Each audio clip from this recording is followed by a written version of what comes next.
Welcome to Truth Meets Fiction, your home for timeless stories, unforgettable characters, and the kind of content that stays with you long after the credits roll. Whether it's fact, fiction, or somewhere in between, you'll find it here. Let's begin.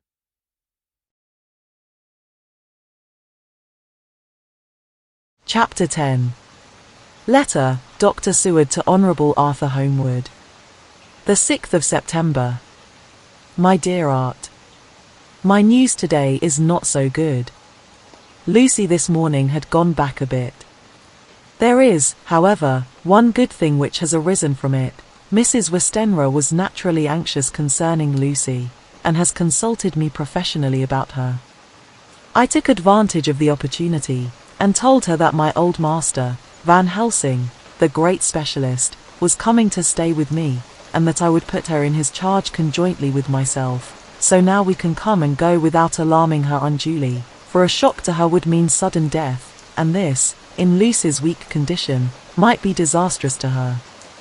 We are hedged in with difficulties, all of us, my poor old fellow, but, please God, we shall come through them all right. If any need I shall write, so that, if you do not hear from me, take it for granted that I am simply waiting for news. In haste. Yours ever, John Seward. Dr. Seward's Diary. The 7th of September. The first thing Van Helsing said to me when we met at Liverpool Street was, "Have you said anything to our young friend, the lover of her?" "No," I said. "I waited till I had seen you, as I said in my telegram.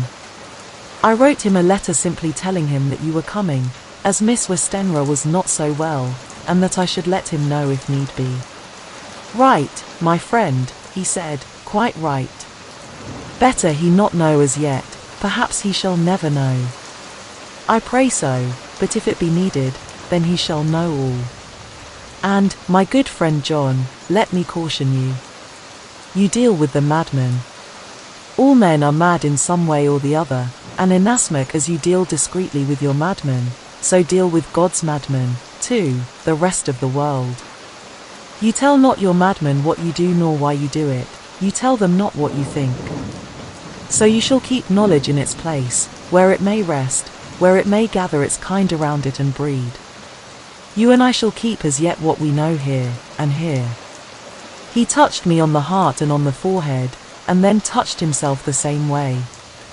I have for myself thoughts at the present. Later I shall unfold to you. "Why not now?" I asked. "It may do some good, we may arrive at some decision."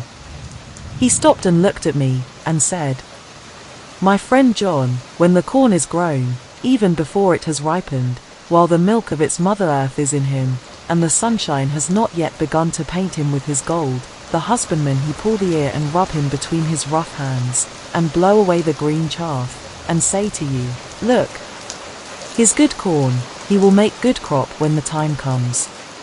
I did not see the application, and told him so. For reply he reached over and took my ear in his hand and pulled it playfully, as he used long ago to do at lectures, and said, 'The good husbandman tell you so then because he knows, but not till then. But you do not find the good husbandman dig up his planted corn to see if he grow. That is for the children who play at husbandry, and not for those who take it as of the work of their life. See you now, friend John. I have sown my corn, and nature has her work to do in making it sprout. If he sprout at all, there's some promise, and I wait till the ear begins to swell." He broke off, for he evidently saw that I understood. Then he went on, and very gravely, "You were always a careful student, and your casebook was ever more full than the rest. You were only student then, now you are master, and I trust that good habit have not failed. Remember, my friend, that knowledge is stronger than memory, and we should not trust the weaker. Even if you have not kept the good practice, let me tell you that this case of our dear miss is one that may be, mind, I say may be, of such interest to us and others that all the rest may not make him kick the beam, as your people say. Take then good note of it. Nothing is too small. I counsel you, Put down in record even your doubts and surmises. Hereafter it may be of interest to you to see how true you guess. We learn from failure, not from success. When I described Lucy's symptoms, the same as before, but infinitely more marked, he looked very grave, but said nothing. He took with him a bag in which were many instruments and drugs, the ghastly paraphernalia of our beneficial trade, as he once called, in one of his lectures, the equipment of a professor of the healing craft. When we were shown in, Mrs. Westenra met us. She was alarmed, but not nearly so much as I expected to find her. Nature in one of her beneficent moods has ordained that even death has some antidote to its own terrors. Here, in a case where any shock may prove fatal, matters are so ordered that, from some cause or other, the things not personal, even the terrible change in her daughter to whom she is so attached, do not seem to reach her. It is something like the way Dame Nature gathers round a foreign body an envelope of some insensitive tissue which can protect from evil that which it would otherwise harm by contact.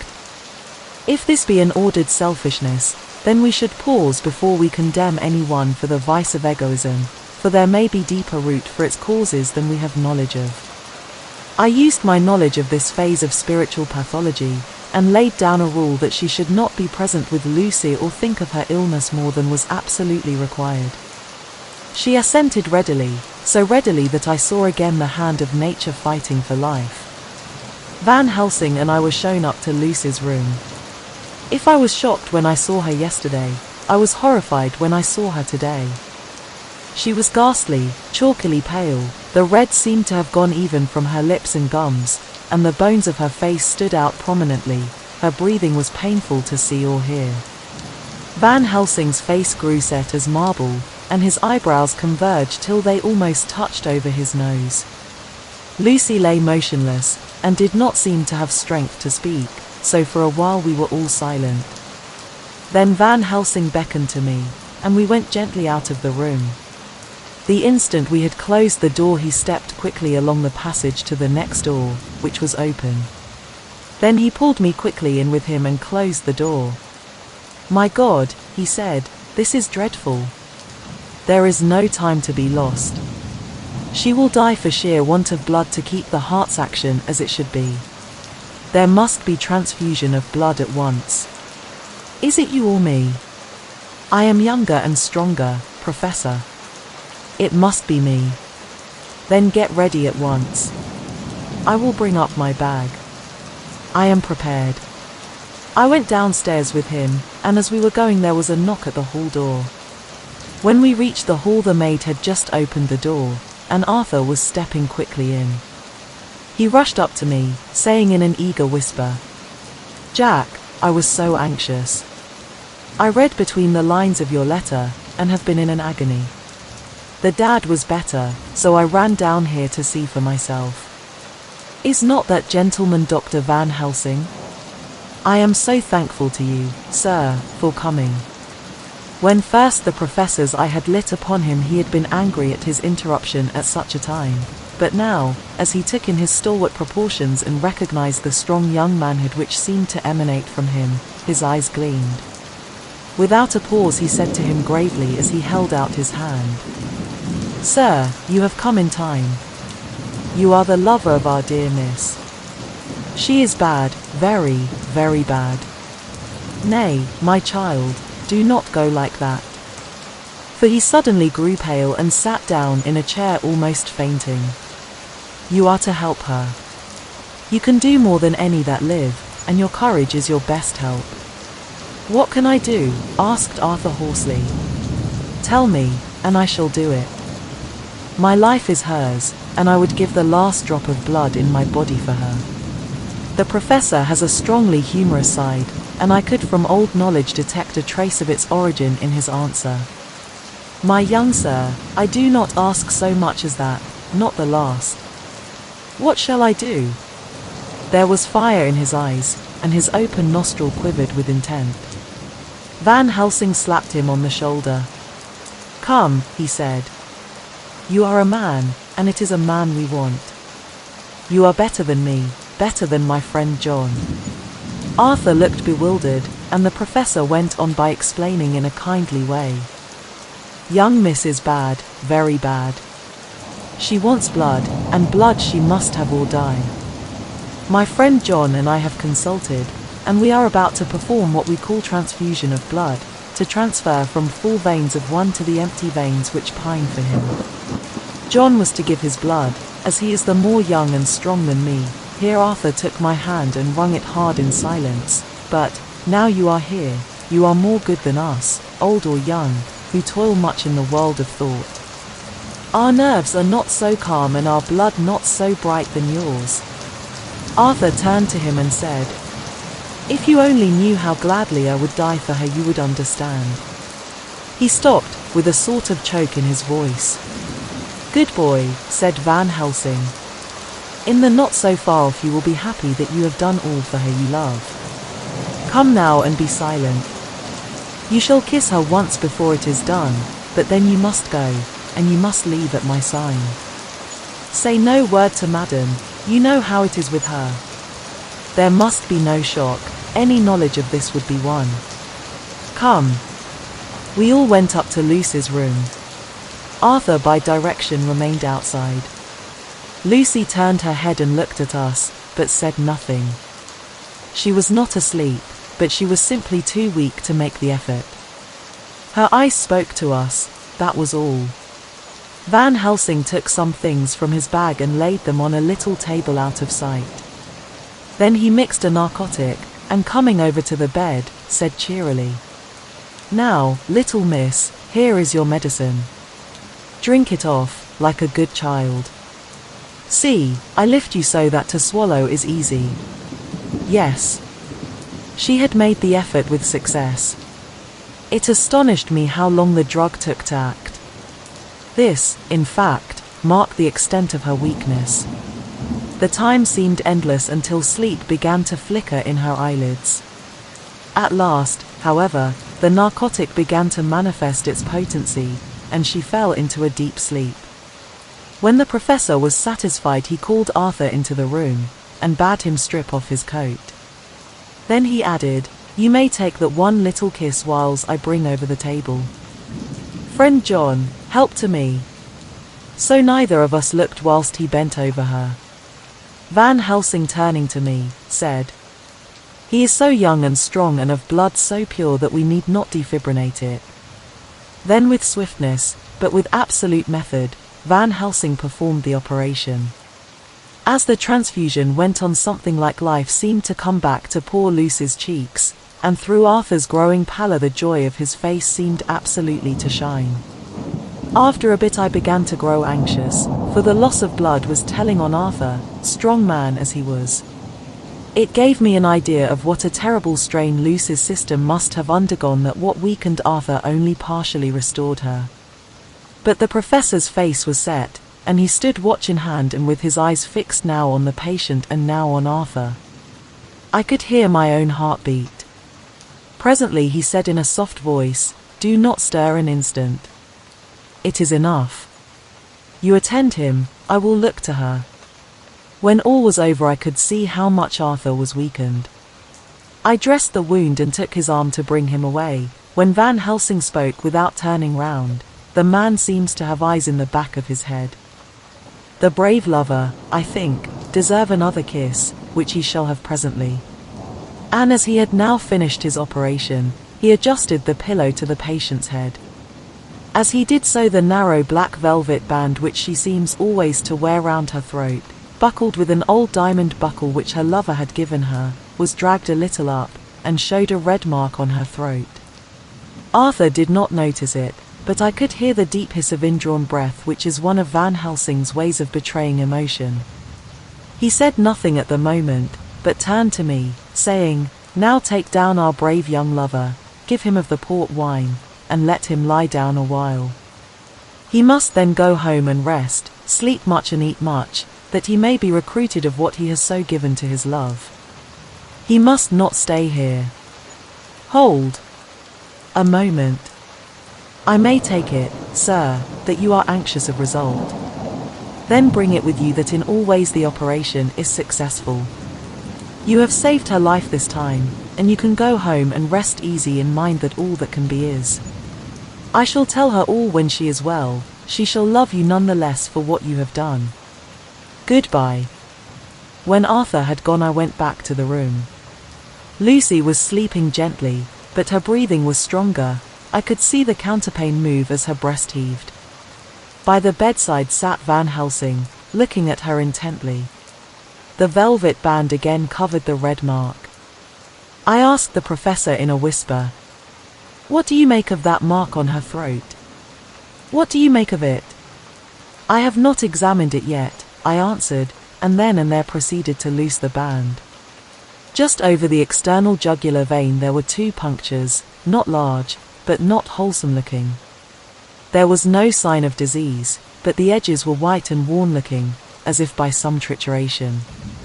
It at once occurred to me that this wound, or whatever it was, might be the means of that manifest loss of blood, but I abandoned the idea as soon as formed, for such a thing could not be. The whole bed would have been drenched to a scarlet with the blood which the girl must have lost to leave such a pallor as she had before the transfusion. "Well," said Van Helsing. "Well," said I can make nothing of it." The professor stood up. "I must go back to Amsterdam tonight," he said. "There are books and things there which I want. You must remain here all the night, and you must not let your sight pass from her." "Shall I have a nurse?" I asked. "We are the best nurses, you and I. You keep watch all night, see that she is well fed, and that nothing disturbs her. You must not sleep all the night. Later on we can sleep, you and I. I shall be back as soon as possible. And then we may begin." "May begin?" I said. "What on earth do you mean?" "We shall see," he answered, as he hurried out. He came back a moment later and put his head inside the door and said with warning finger held up, "Remember, she is your charge. If you leave her, and harm befall, you shall not sleep easy hereafter." Dr. Seward's diary continued. The 8th of September. I sat up all night with Lucy. The opiate worked itself off towards dusk, and she waked naturally. She looked a different being from what she had been before the operation. Her spirits even were good, and she was full of a happy vivacity, but I could see evidences of the absolute prostration which she had undergone.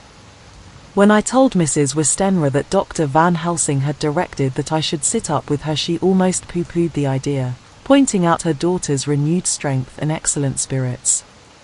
I was firm, however, and made preparations for my long vigil.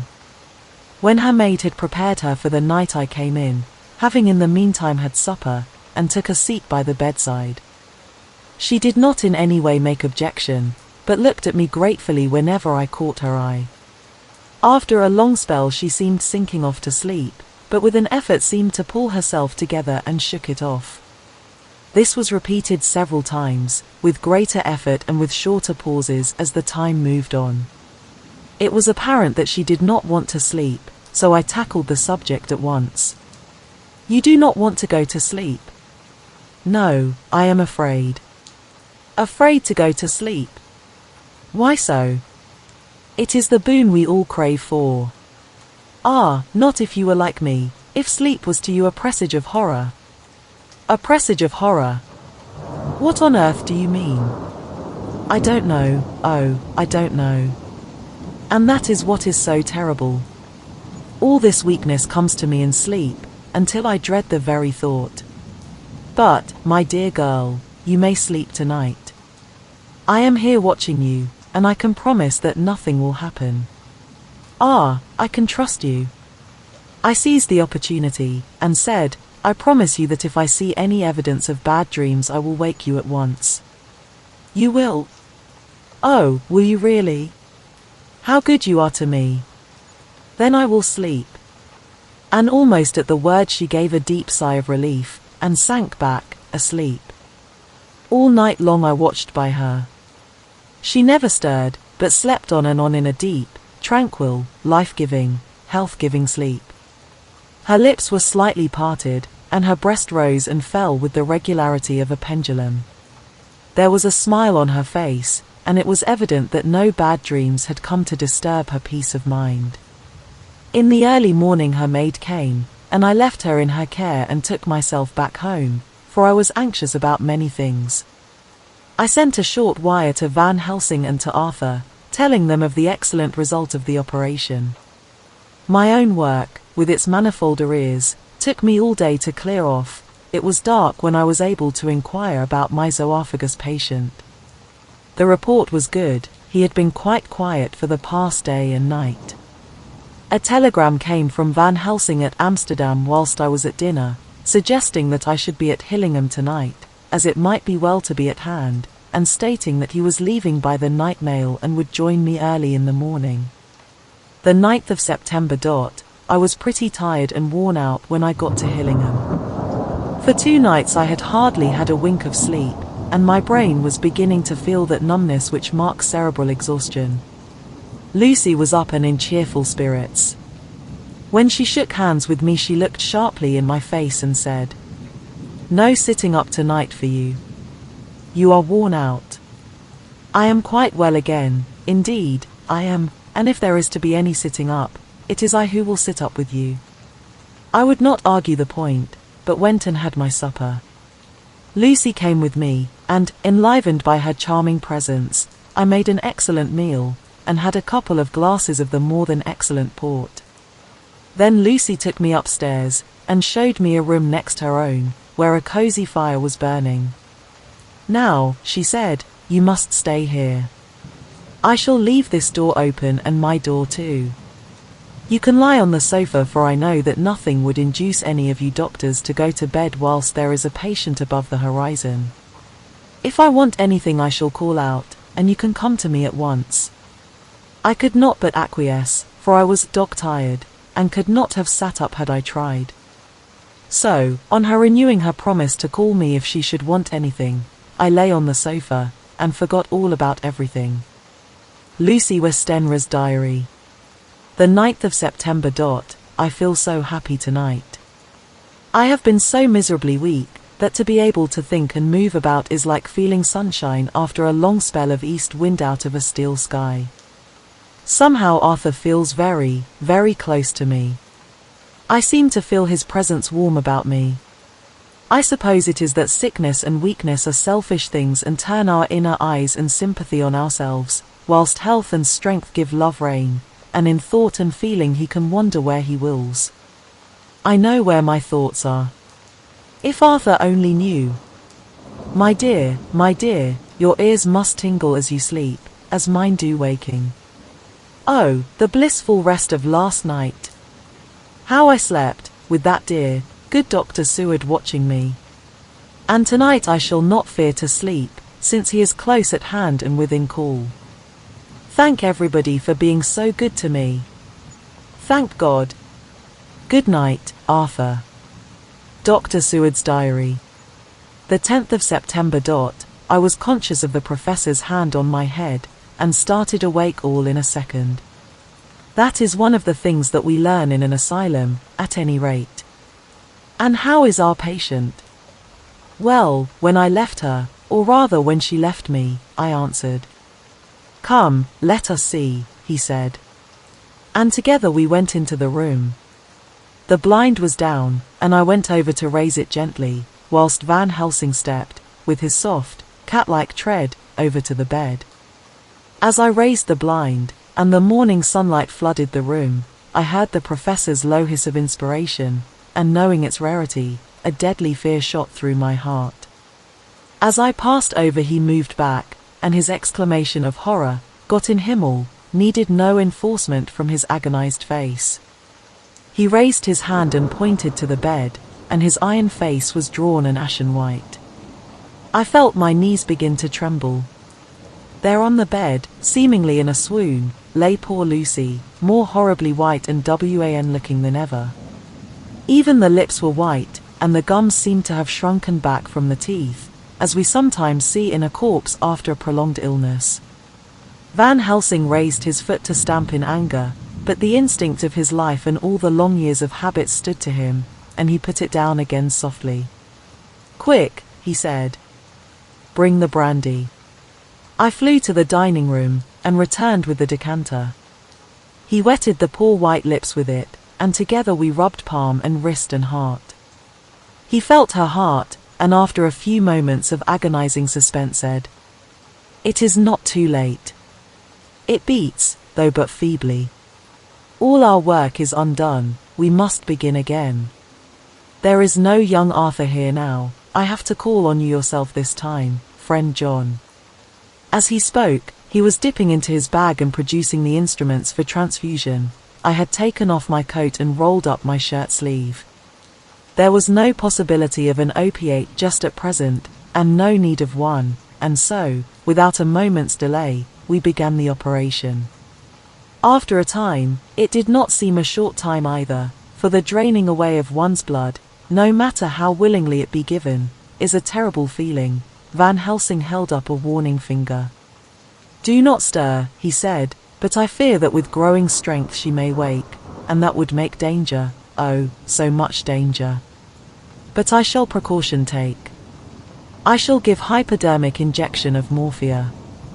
He proceeded then, swiftly and deftly, to carry out his intent. The effect on Lucy was not bad, for the faint seemed to merge subtly into the narcotic sleep. It was with a feeling of personal pride that I could see a faint tinge of color steal back into the pallid cheeks and lips.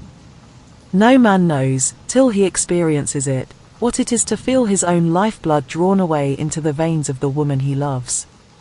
The professor watched me critically. "That will do," he said.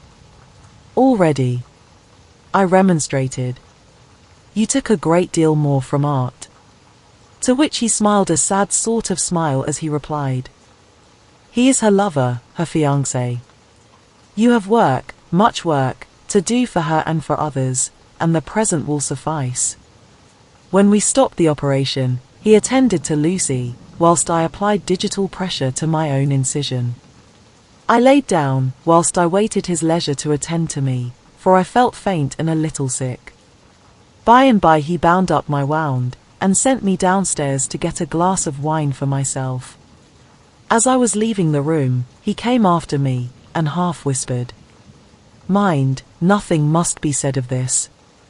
If our young lover should turn up unexpected, as before, no word to him. It would at once frighten him and enjealous him, too. There must be none." So, when I came back he looked at me carefully, and then said, "You are not much the worse. Go into the room, and lie on your sofa, and rest a while, then have much breakfast, and come here to me." I followed out his orders, for I knew how right and wise they were. I had done my part, and now my next duty was to keep up my strength. I felt very weak, and in the weakness lost something of the amazement at what had occurred. I fell asleep on the sofa, however, wondering over and over again how Lucy had made such a retrograde movement, and how she could have been drained of so much blood with no sign anywhere to show for it. I think I must have continued my wonder in my dreams, for, sleeping and waking, my thoughts always came back to the little punctures in her throat and the ragged, exhausted appearance of their edges, tiny though they were. Lucy slept well into the day, and when she woke she was fairly well and strong, though not nearly so much so as the day before. When Van Helsing had seen her, he went out for a walk, leaving me in charge, with strict injunctions that I was not to leave her for a moment. I could hear his voice in the hall, asking the way to the nearest telegraph office. Lucy chatted with me freely, and seemed quite unconscious that anything had happened. I tried to keep her amused and interested. When her mother came up to see her, she did not seem to notice any change whatever, but said to me gratefully, "We owe you so much, Dr. Seward, for all you have done, but you really must now take care not to overwork yourself. You are looking pale yourself. You want a wife to nurse and look after you a bit, that you do." As she spoke, Lucy turned crimson, though it was only momentarily, for her poor wasted veins could not stand for long such an unwonted drain to the head. The reaction came in excessive pallor as she turned imploring eyes on me. I smiled and nodded, and laid my finger on my lips, with a sigh, she sank back amid her pillows. Van Helsing returned in a couple of hours, and presently said to me, "Now you go home, and eat much and drink enough.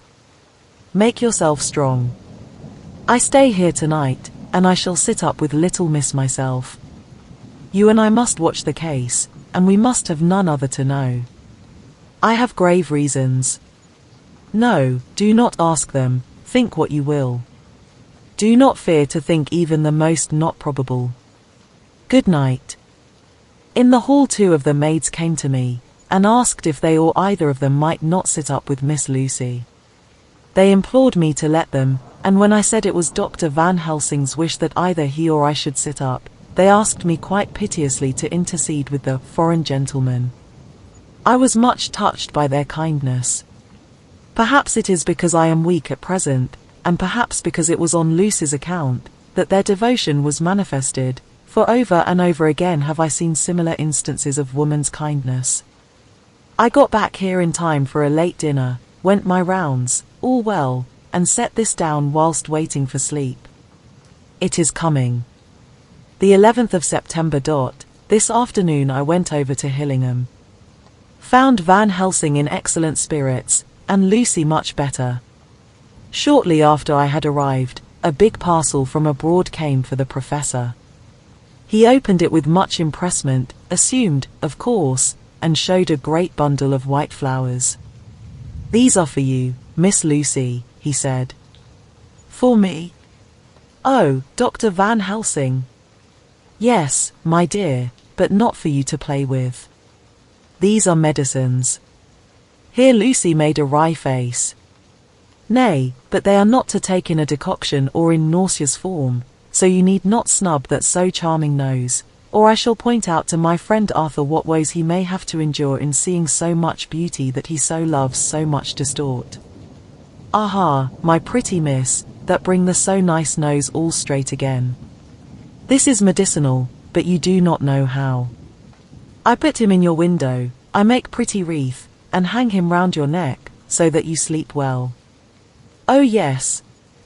They, like the lotus flower, make your trouble forgotten. It smells so like the waters of Lethe, and of that fountain of youth that the conquistadores sought for in the Floridas, and find him all too late." Whilst he was speaking, Lucy had been examining the flowers and smelling them. Now she threw them down, saying, with half laughter, and half disgust, "Oh, Professor, I believe you are only putting up a joke on me. Why, these flowers are only common garlic." To my surprise, Van Helsing rose up and said with all his sternness, his iron jaw set and his bushy eyebrows meeting, "No trifling with me. I never jest. There is grim purpose in all I do, and I warn you that you do not thwart me. Take care, for the sake of others if not for your own." Then seeing poor Lucy scared, as she might well be, he went on more gently, "Oh, little miss, my dear, do not fear me. I only do for your good, but there is much virtue to you in those so common flowers. See, I place them myself in your room. I make myself the wreath that you are to wear. But hush! No telling to others that make so inquisitive questions. We must obey, and silence is a part of obedience, and obedience is to bring you strong and well into loving arms that wait for you. Now sit still a while. Come with me, friend John, and you shall help me deck the room with my garlic, which is all the way from Haarlem, where my friend Vanderpool raise herb in his glass houses all the year. I had to telegraph yesterday, or they would not have been here." We went into the room, taking the flowers with us. The Professor's actions were certainly odd and not to be found in any pharmacopoeia that I ever heard of. First he fastened up the windows and latched them securely. Next, taking a handful of the flowers, he rubbed them all over the sashes, as though to ensure that every whiff of air that might get in would be laden with the garlic smell. Then with the wisp he rubbed all over the jamb of the door, above, below, and at each side, and round the fireplace in the same way. It all seemed grotesque to me, and presently I said, "Well, Professor, I know you always have a reason for what you do, but this certainly puzzles me. It is well we have no skeptic here, or he would say that you were working some spell to keep out an evil spirit. Perhaps I am, he answered quietly as he began to make the wreath which Lucy was to wear round her neck. We then waited whilst Lucy made her toilet for the night, and when she was in bed he came and himself fixed the wreath of garlic round her neck.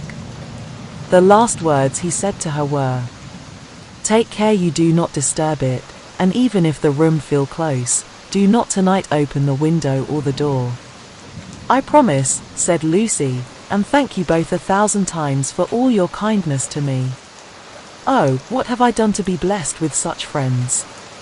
As we left the house in my fly, which was waiting, Van Helsing said, "Tonight I can sleep in peace, and sleep I want. 2 nights of travel, much reading in the day between, and much anxiety on the day to follow, and a night to sit up, without a wink. Tomorrow in the morning early you call for me, and we come together to see our pretty miss, so much more strong for my spell which I have worked. Ho! Ho!"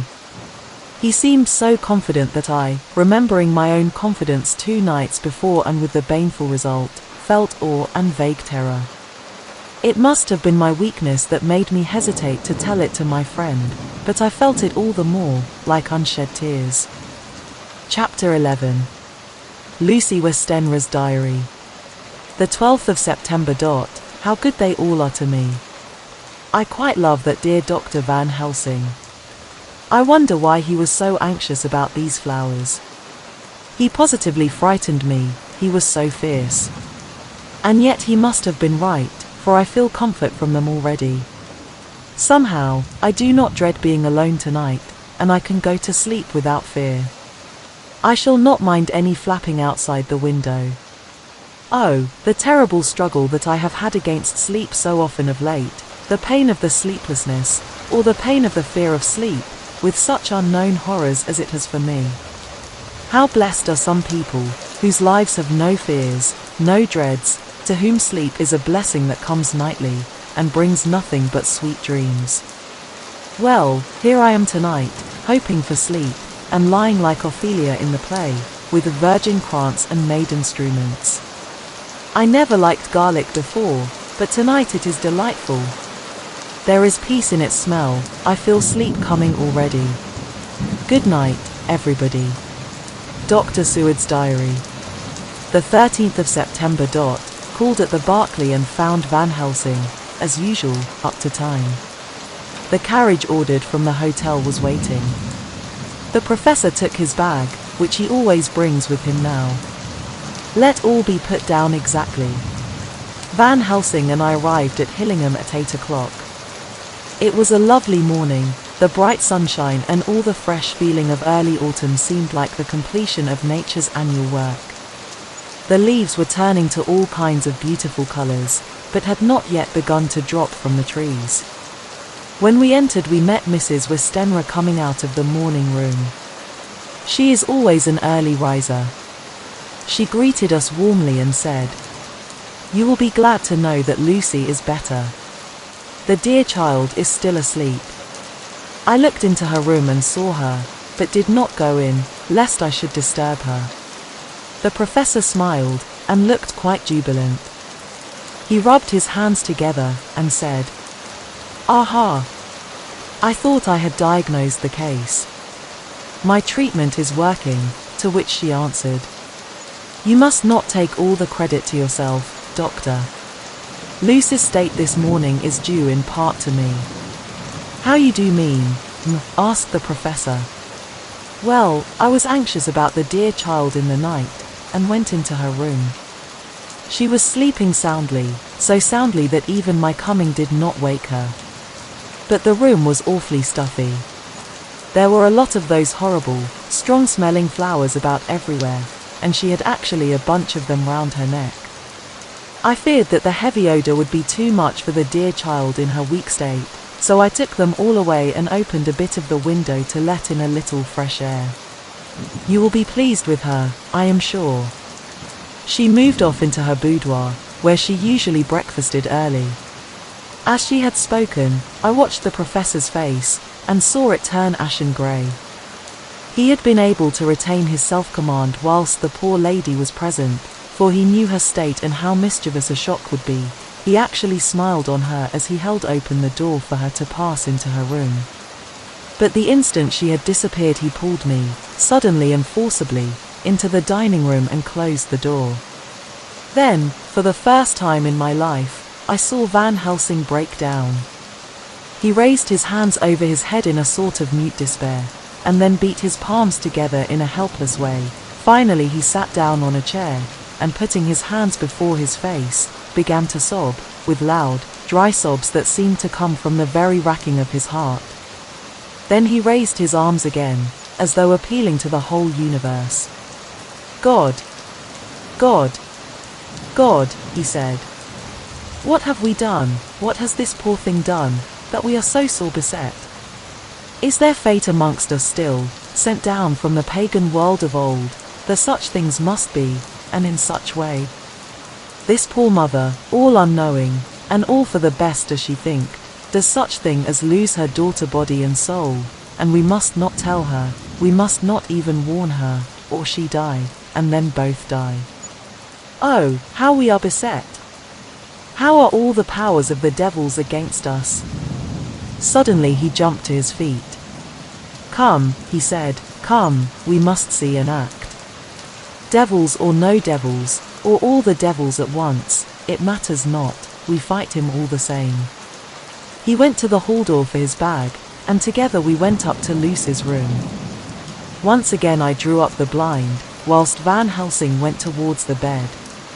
This time he did not start as he looked on the poor face with the same awful, waxen pallor as before. He wore a look of stern sadness and infinite pity. "As I expected," he murmured, with that hissing inspiration of his which meant so much. Without a word he went and locked the door, and then began to set out on the little table the instruments for yet another operation of transfusion of blood. I had long ago recognized the necessity, and begun to take off my coat, but he stopped me with a warning hand. "No," he said. "Today you must operate. I shall provide. You are weakened already." As he spoke he took off his coat and rolled up his shirt sleeve. Again the operation, again the narcotic, again some return of color to the ashy cheeks, and the regular breathing of healthy sleep. This time I watched whilst Van Helsing recruited himself and rested. Presently he took an opportunity of telling Mrs. Westenra that she must not remove anything from Lucy's room without consulting him, that the flowers were of medicinal value, and that the breathing of their odor was a part of the system of cure. Then he took over the care of the case himself, saying that he would watch this night and the next and would send me word when to come. After another hour Lucy waked from her sleep, fresh and bright and seemingly not much the worse for her terrible ordeal. What does it all mean? I am beginning to wonder if my long habit of life amongst the insane is beginning to tell upon my own brain. Lucy Westenra's diary. The 17th of September. 4 days and nights of peace. I am getting so strong again that I hardly know myself. It is as if I had passed through some long nightmare, and had just awakened to see the beautiful sunshine and feel the fresh air of the morning around me. I have a dim half-remembrance of long, anxious times of waiting and fearing, darkness in which there was not even the pain of hope to make present distress more poignant, and then Chapter 13. Dr. Seward's diary, continued. The funeral was arranged for the next succeeding day, so that Lucy and her mother might be buried together. I attended to all the ghastly formalities, and the urbane undertaker proved that his staff were afflicted, or blessed, with something of his own obsequious suavity.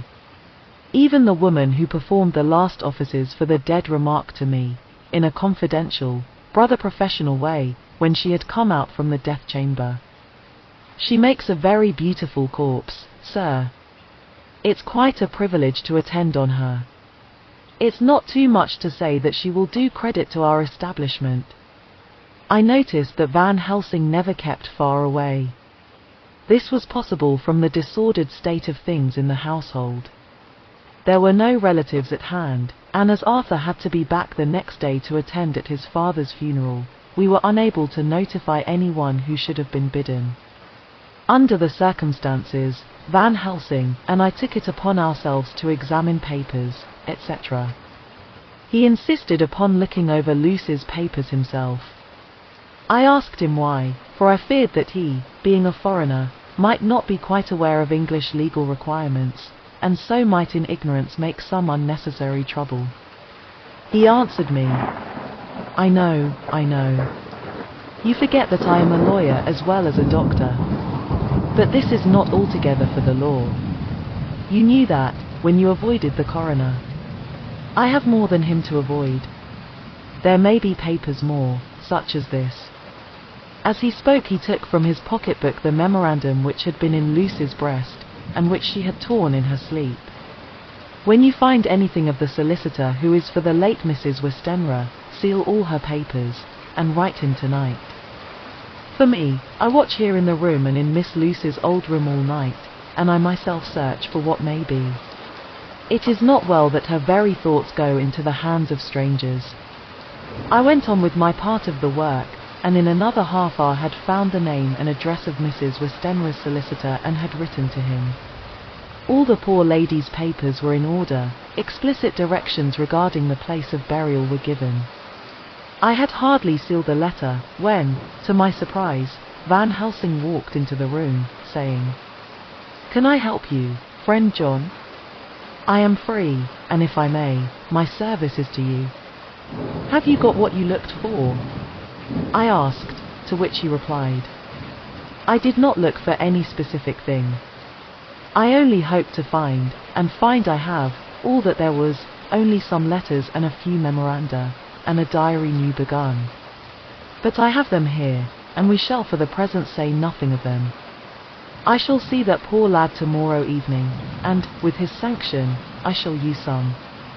When we had finished the work in hand, he said to me, And now, friend John, I think we may to bed. We want sleep, both you and I, and rest to recuperate.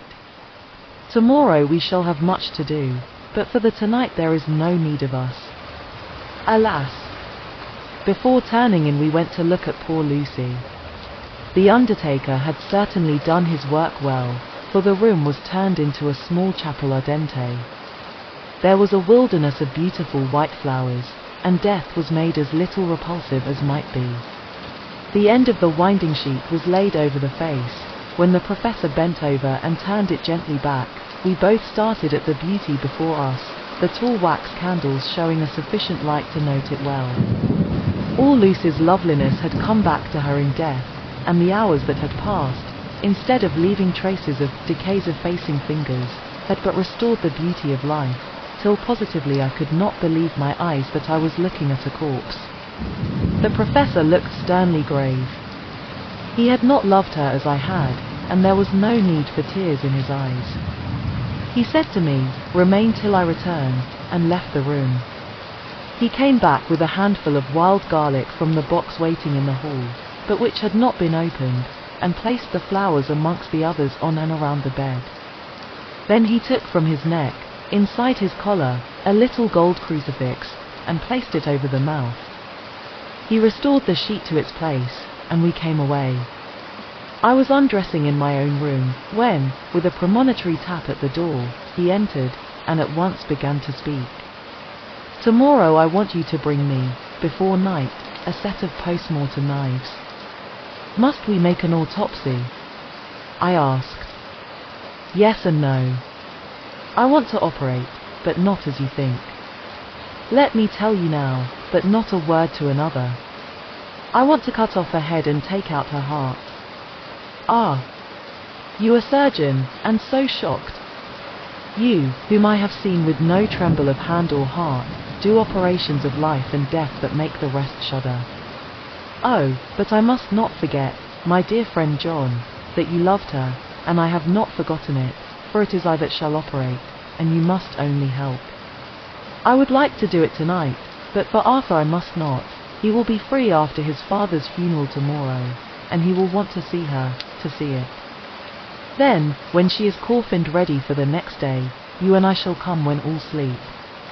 We shall unscrew the coffin lid, and shall do our operation, and then replace all, so that none know, save we alone. But why do it at all? The girl is dead. Why mutilate her poor body without need? And if there is no necessity for a post-mortem and nothing to gain by it, no good to her, to us, to science, to human knowledge, why do it? Without such it is monstrous. For answer he put his hand on my shoulder, and said, with infinite tenderness, "Friend John, I pity your poor bleeding heart, and I love you the more because it does so bleed. If I could, I would take on myself the burden that you do bear. But there are things that you know not, but that you shall know, and bless me for knowing, though they are not pleasant things. John, my child, you have been my friend now many years, and yet did you ever know me to do any without good cause? I may err, I am but man, but I believe in all I do. Was it not for these causes that you sent for me when the great trouble came? Yes. Were you not amazed, nay horrified, when I would not let Arthur kiss his love, though she was dying, and snatched him away by all my strength? Yes. And yet you saw how she thanked me, with her so beautiful dying eyes, her voice, too, so weak, and she kissed my rough old hand and blessed me. Yes. And did you not hear me swear a promise to her, that so she closed her eyes grateful? Yes. Well, I have good reason now for all I want to do. You have for many years trust me, you have believed me weeks past, when there be things so strange that you might have well doubt. Believe me yet a little, friend John. If you trust me not, then I must tell what I think, and that is not perhaps well. And if I work, as work I shall, no matter trust or no trust, without my friend trust in me, I work with heavy heart and feel, oh, so lonely when I want all help and courage that may be. He paused a moment and went on solemnly, friend John, there are strange and terrible days before us. Let us not be two, but one, that so we work to a good end. Will you not have faith in me? I took his hand, and promised him. I held my door open as he went away, and watched him go into his room and close the door. As I stood without moving, I saw one of the maids pass silently along the passage. She had her back towards me, so did not see me, and go into the room where Lucy lay. The sight touched me. Devotion is so rare, and we are so grateful to those who show it unasked to those we love. Here was a poor girl putting aside the terrors which she naturally had of death to go watch alone by the bier of the mistress whom she loved, so that the poor clay might not be lonely till laid to eternal rest. I must have slept long and soundly, for it was broad daylight when Van Helsing waked me by coming into my room. He came over to my bedside and said, "You need not trouble about the knives, we shall not do it." "Why not?" I asked. For his solemnity of the night before had greatly impressed me. "Because," he said sternly, "it is too late, or too early. See." Here he held up the little golden crucifix. "This was stolen in the night." "How, stolen?" I asked in wonder, "since you have it now?" "Because I get it back from the worthless wretch who stole it, from the woman who robbed the dead and the living. Her punishment will surely come, but not through me. She knew not altogether what she did, and thus unknowing, she only stole. Now we must wait." He went away on the word, leaving me with a new mystery to think of, a new puzzle to grapple with. The forenoon was a dreary time, but at noon the solicitor came, Mr. Marquand, of Holman, Sons, Marquand and Lidderdale. He was very genial and very appreciative of what we had done, and took off our hands all cares as to details. During lunch he told us that Mrs. Westenra had for some time expected sudden death from her heart, and had put her affairs in absolute order. He informed us that, with the exception of a certain entailed property of Lucy's father's which now, in default of direct issue, went back to a distant branch of the family, the whole estate, real and personal, was left absolutely to Arthur Holmwood. When he had told us so much he went on. "Frankly we did our best to prevent such a testamentary disposition, and pointed out certain contingencies that might leave her daughter either penniless or not so free as she should be to act regarding a matrimonial alliance. Indeed, we pressed the matter so far that we almost came into collision, for she asked us if we were or were not prepared to carry out her wishes. Of course, we had then no alternative but to accept. We were right in principle, and 99 times out of 100 we should have proved, by the logic of events, the accuracy of our judgment. Frankly, however, I must admit that in this case any other form of disposition would have rendered impossible the carrying out of her wishes. For by her predeceasing her daughter the latter would have come into possession of the property, and, even had she only survived her mother by 5 minutes, her property would, in case there were no will, and a will was a practical impossibility in such a case, have been treated at her decease as under intestacy. In which case Lord Godalming, though so dear a friend, would have had no claim in the world, and the inheritors, being remote, would not be likely to abandon their just rights, for sentimental reasons regarding an entire stranger. I assure you, my dear sirs, I am rejoiced at the result, perfectly rejoiced. He was a good fellow, but his rejoicing at the one little part, in which he was officially interested, of so great a tragedy, was an object lesson in the limitations of sympathetic understanding. He did not remain long, but said he would look in later in the day and see Lord Godalming. His coming, however, had been a certain comfort to us, since it assured us that we should not have to dread hostile criticism as to any of our acts. Arthur was expected at 5 o'clock, so a little before that time we visited the death chamber. It was so in very truth, for now both mother and daughter lay in it. The undertaker, true to his craft, had made the best display he could of his goods, and there was a mortuary air about the place that lowered our spirits at once. Van Helsing ordered the former arrangement to be adhered to, explaining that, as Lord Godalming was coming very soon, it would be less harrowing to his feelings to see all that was left of his fiancée quite alone.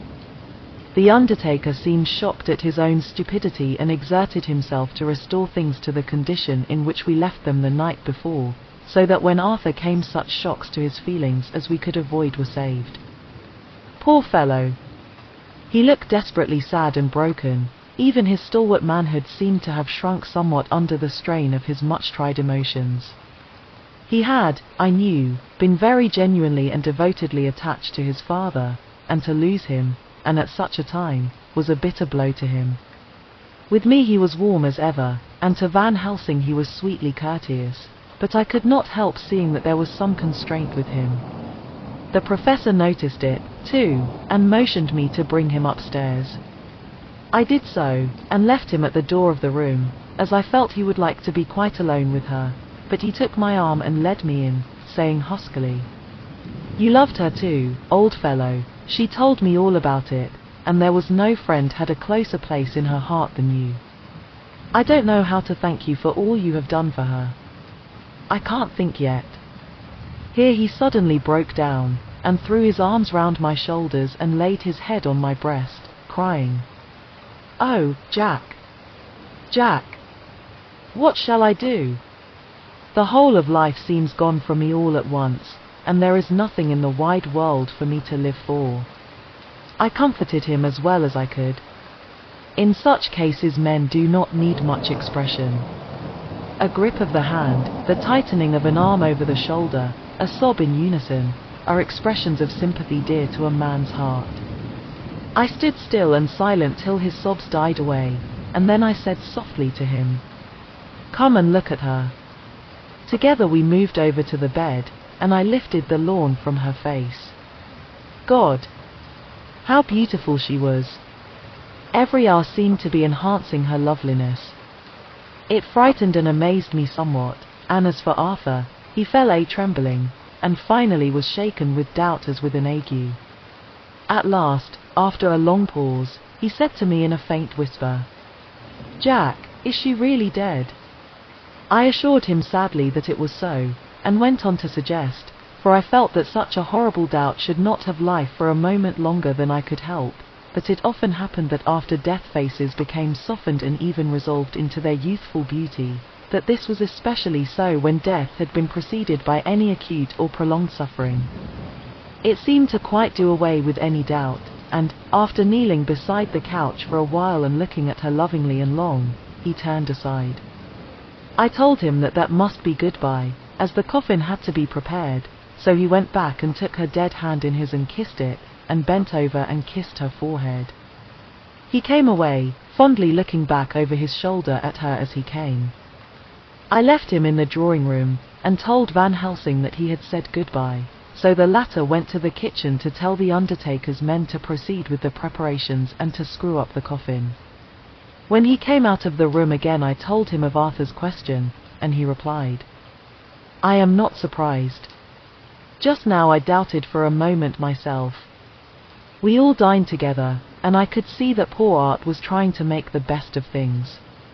Van Helsing had been silent all dinner time, but when we had lit our cigars he said, "Lord," but Arthur interrupted him. "No, no, not that, for God's sake. Not yet at any rate. Forgive me, sir, I did not mean to speak offensively, it is only because my loss is so recent." The professor answered very sweetly, "I only used that name because I was in doubt. I must not call you Mr., and I have grown to love you, yes, my dear boy, to love you, as Arthur." Arthur held out his hand, and took the old man's warmly. "Call me what you will," he said. "I hope I may always have the title of a friend. And let me say that I am at a loss for words to thank you for your goodness to my poor dear." He paused a moment, and went on, "I know that she understood your goodness even better than I do, and if I was rude or in any way wanting at that time you acted so, you remember," the professor nodded, "you must forgive me." He answered with a grave kindness, "I know it was hard for you to quite trust me then, for to trust such violence needs to understand, and I take it that you do not, that you cannot, trust me now, for you do not yet understand. And there may be more times when I shall want you to trust when you cannot, and may not, and must not yet understand. But the time will come when your trust shall be whole and complete in me, and when you shall understand as though the sunlight himself shone through. Then you shall bless me from first to last for your own sake, and for the sake of others and for her dear sake to whom I swore to protect." "And, indeed, sir," said Arthur warmly, "I shall in all ways trust you. I know and believe you have a very noble heart, and you are Jack's friend, and you are hers. You shall do what you like." The professor cleared his throat a couple of times, as though about to speak, and finally said, "May I ask you something now?" "Certainly." "You know that Mrs. Westenra left you all her property?"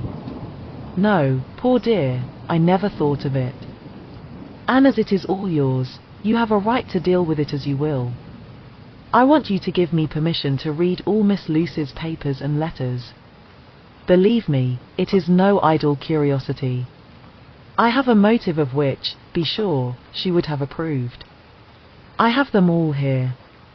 I took them before we knew that all was yours, so that no strange hand might touch them, no strange eye look through words into her soul.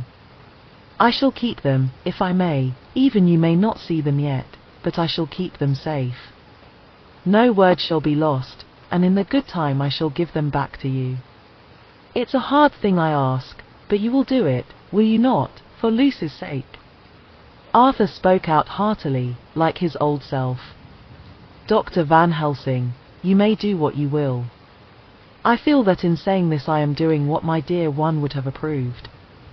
I shall not trouble you with questions till the time comes." The old professor stood up as he said solemnly, "And you are right. There will be pain for us all, but it will not be all pain, nor will this pain be the last. We and you too, you most of all, my dear boy, will have to pass through the bitter water before we reach the sweet. But we must be brave of heart and unselfish, and do our duty, and all will be well." I slept on a sofa in Arthur's room that night. Van Helsing did not go to bed at all. He went to and fro, as if patrolling the house, and was never out of sight of the room where Lucy lay in her coffin, strewn with the wild garlic flowers, which sent, through the odor of lily and rose, a heavy, overpowering smell into the night. Mina Harker's journal. The 22nd of September. In the train to Exeter. Jonathan sleeping. It seems only yesterday that the last entry was made, and yet how much between then, in Whitby and all the world before me, Jonathan away and no news of him, and now, married to Jonathan a solicitor, a partner, rich, master of his business, Mr. Hawkins dead and buried, and Jonathan with another attack that may harm him. Some day he may ask me about it. Down it all goes. I am rusty in my shorthand, see what unexpected prosperity does for us, so it may be as well to freshen it up again with an exercise anyhow. The service was very simple and very solemn. There were only ourselves and the servants there, one or two old friends of his from Exeter, his London agent, and a gentleman representing Sir John Paxton, the president of the Incorporated Law Society. Jonathan and I stood hand in hand, and we felt that our best and dearest friend was gone from us. We came back to town quietly, taking up bus to Hyde Park Corner. Jonathan thought it would interest me to go into the Row for a while, so we sat down, but there were very few people there, and it was sad-looking and desolate to see so many empty chairs. It made us think of the empty chair at home, so we got up and walked down Piccadilly.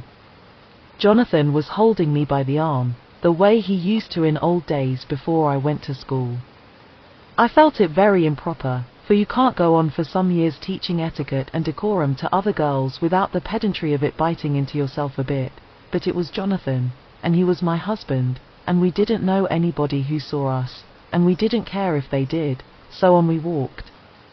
I was looking at a very beautiful girl, in a big cartwheel hat, sitting in a Victoria outside Giuliano's, when I felt Jonathan clutch my arm so tight that he hurt me, and he said under his breath, "My God."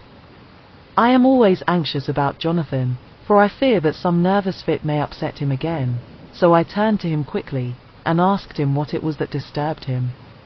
He was very pale, and his eyes seemed bulging out as, half in terror and half in amazement, he gazed at a tall, thin man, with a beaky nose and black moustache and pointed beard, who was also observing the pretty girl.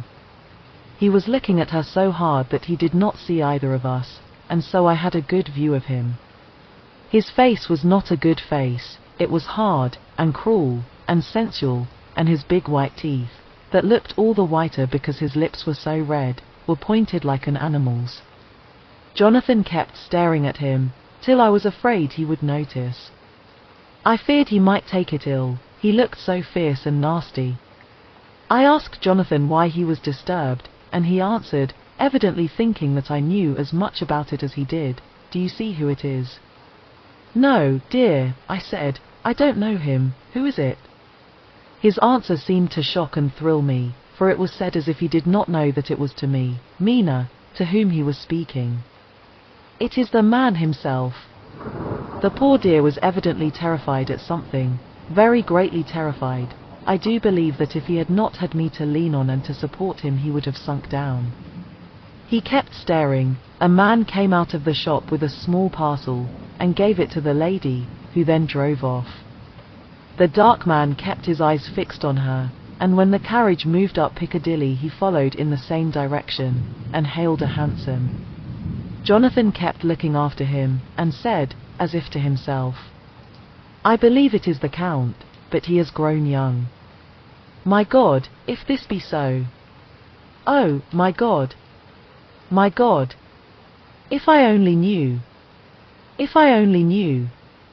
He was distressing himself so much that I feared to keep his mind on the subject by asking him any questions, so I remained silent. I drew him away quietly, and he, holding my arm, came easily. We walked a little further, and then went in and sat for a while in the Green Park. It was a hot day for autumn, and there was a comfortable seat in a shady place. After a few minutes staring at nothing, Jonathan's eyes closed, and he went quietly into a sleep, with his head on my shoulder. I thought it was the best thing for him, so did not disturb him.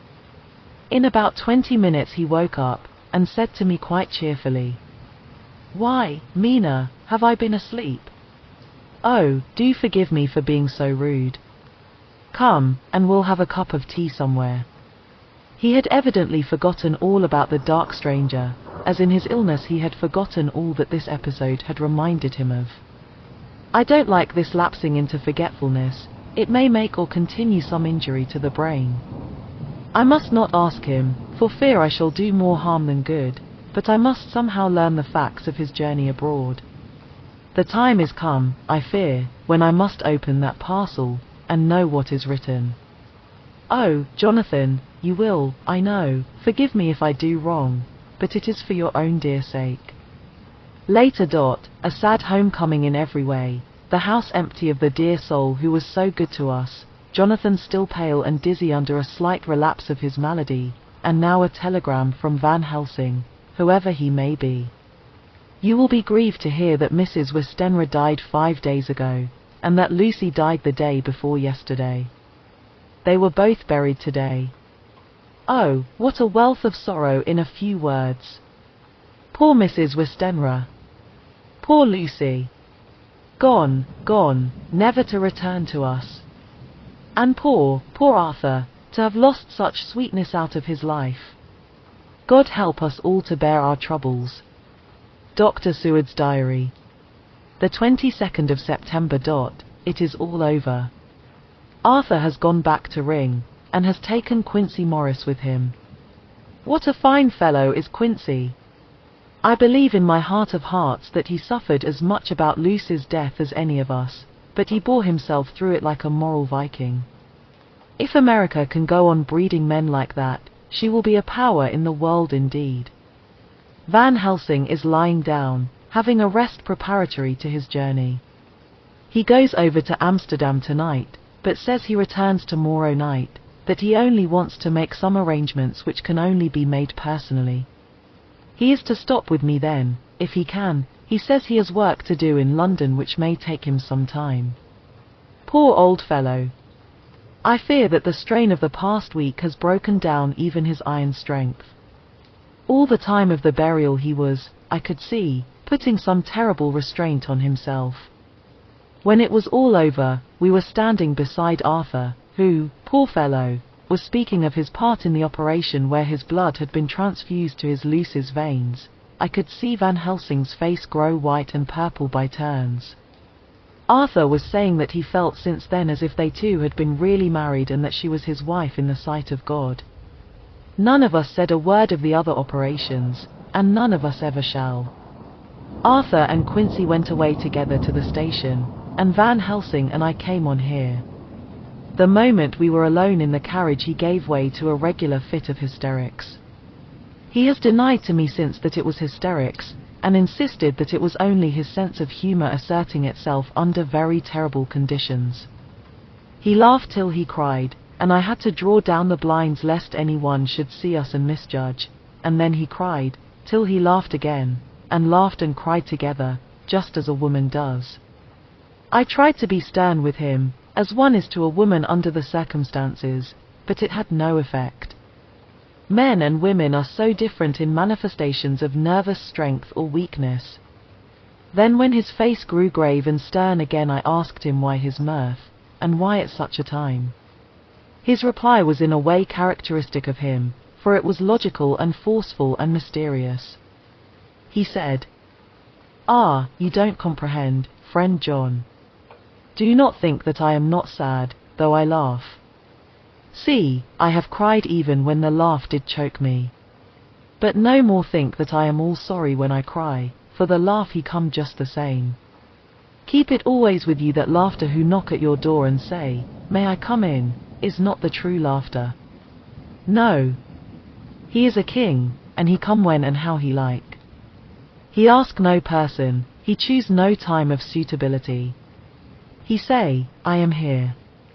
Behold, in example I grieve my heart out for that so sweet young girl, I give my blood for her, though I am old and worn, I give my time, my skill, my sleep, I let my other sufferers want that so she may have all. And yet I can laugh at her very grave, laugh when the clay from the spade of the sexton drop upon her coffin and say thud, thud, to my heart, till it send back the blood from my cheek. My heart bleed for that poor boy, that dear boy, so of the age of mine own boy had I been so blessed that he live, and with his hair and eyes the same. There, you know now why I love him so. And yet when he say things that touch my husband heart to the quick, and make my father heart yearn to him as to no other man, not even to you, friend John, for we are more level in experiences than father and son, yet even at such moment King laugh he come to me and shout and bellow in my ear, here I am, till the blood come dance back and bring some of the sunshine that he carry with him to my cheek. Oh, friend John, it is a strange world, a sad world, a world full of miseries, and woes, and troubles, and yet when King laugh come he make them all dance to the tune he play. Bleeding hearts, and dry bones of the churchyard, and tears that burn as they fall, all dance together to the music that he make with that smileless mouth of him. And believe me, friend John, that he is good to come, and kind. Ah, we men and women are like ropes drawn tight with strain that pull us different ways. Then tears come, and, like the rain on the ropes, they brace us up, until perhaps the strain become too great, and we break. But King laugh he come like the sunshine, and he ease off the strain again, and we bear to go on with our labour, what it may be. I did not like to wound him by pretending not to see his idea, but, as I did not yet understand the cause of his laughter, I asked him. As he answered me his face grew stern, and he said in quite a different tone, oh, it was the grim irony of it all, this so lovely lady garlanded with flowers, that looked so fair as life, till one by one we wondered if she were truly dead, she laid in that so fine marble house in that lonely churchyard, where rests so many of her kin, laid there with the mother who loved her, and whom she loved, and that sacred bell going toll, toll, toll, so sad and slow, and those holy men, with the white garments of the angel, pretending to read books, and yet all the time their eyes never on the page, and all of us with the bowed head. And all for what? She is dead, so. Is it not? Well, for the life of me, Professor, I said, I can't see anything to laugh at in all that. Why, your explanation makes it a harder puzzle than before. But even if the burial service was comic, what about poor Art and his trouble? Why, his heart was simply breaking. Just so. Said he not that the transfusion of his blood to her veins had made her truly his bride? Yes, and it was a sweet and comforting idea for him. Quite so. But there was a difficulty, friend John. If so that, then what about the others? Ho, ho! Then this so sweet maid is a polyandrist, and me, with my poor wife dead to me, but alive by church's law, though no wits, all gone, even I, who am faithful husband to this now no wife, am bigamist. I don't see where the joke comes in there either. I said, and I did not feel particularly pleased with him for saying such things. He laid his hand on my arm, and said, Friend John, forgive me if I pain. I showed not my feeling to others when it would wound, but only to you, my old friend, whom I can trust. If you could have looked into my very heart then when I want to laugh, if you could have done so when the laugh arrived, if you could do so now, when King laugh have pack up his crown, and all that is to him, for he go far, far away from me, and for a long, long time, maybe you would perhaps pity me the most of all. I was touched by the tenderness of his tone, and asked why. Because I know. And now we are all scattered, and for many a long day loneliness will sit over our roofs with brooding wings. Lucy lies in the tomb of her kin, a lordly death house in a lonely churchyard, away from teeming London, where the air is fresh, and the sun rises over Hampstead Hill, and where wild flowers grow of their own accord. So I can finish this diary, and God only knows if I shall ever begin another. If I do, or if I even open this again, it will be to deal with different people and different themes, For here at the end, where the romance of my life is told, ere I go back to take up the thread of my life work, I say sadly and without hope. Finis. The Westminster Gazette, the 25th of September. A Hampstead mystery. The neighbourhood of Hampstead is just at present exercised with a series of events which seem to run on lines parallel to those of what was known to the writers of headlines as the Kensington Horror, or the Stabbing Woman, or the Woman in Black. During the past 2 or 3 days several cases have occurred of young children straying from home or neglecting to return from their playing on the heath. In all these cases the children were too young to give any properly intelligible account of themselves, but the consensus of their excuses is that they had been with a bloofer lady. It has always been late in the evening when they have been missed, and on 2 occasions the children have not been found until early in the following morning. It is generally supposed in the neighbourhood that, as the first child missed gave as his reason for being away that a bloofer lady had asked him to come for a walk, the others had picked up the phrase and used it as occasion served. This is the more natural as the favourite game of the little ones at present is luring each other away by whiles. A correspondent writes us that to see some of the tiny tots pretending to be the bloofer lady is supremely funny. Some of our caricaturists might, he says, take a lesson in the irony of grotesque by comparing the reality and the picture. It is only in accordance with general principles of human nature that the bloofer lady should be the popular role at these al fresco performances. Our correspondent naively says that even Ellen Terry could not be so winningly attractive as some of these grubby-faced little children pretend, and even imagine themselves, to be. There is, however, possibly a serious side to the question, for some of the children, indeed all who have been missed at night, have been slightly torn or wounded in the throat. The wounds seem such as might be made by a rat or a small dog, and although of not much importance individually, would tend to show that whatever animal inflicts them has a system or method of its own. The police of the division have been instructed to keep a sharp lookout for straying children, especially when very young, in and around Hampstead Heath, and for any stray dog which may be about. The Westminster Gazette, the 25th of September. Extra Special. The Hampstead Horror. Another child injured. The bloofer lady. We have just received intelligence that another child, missed last night, was only discovered late in the morning under a furze bush at the Shooters Hill side of Hampstead Heath, which is, perhaps, less frequented than the other parts. It has the same tiny wound in the throat as has been noticed in other cases. It was terribly weak, and looked quite emaciated. It too, when partially restored, had the common story to tell of being lured away by the bloofer lady. Chapter 14. Mina Harker's Journal. The 23rd of September. Jonathan is better after a bad night. I am so glad that he has plenty of work to do, for that keeps his mind off the terrible things, and oh, I am rejoiced that he is not now weighed down with the responsibility of his new position. I knew he would be true to himself, and now how proud I am to see my Jonathan rising to the height of his advancement and keeping pace in all ways with the duties that come upon him. He will be away all day till late, for he said he could not lunch at home. My household work is done, so I shall take his foreign journal, and lock myself up in my room and read it. The 24th of September. I had in the heart to write last night, that terrible record of Jonathan's upset me so. Poor dear! How he must have suffered, whether it be true or only imagination. I wonder if there is any truth in it at all.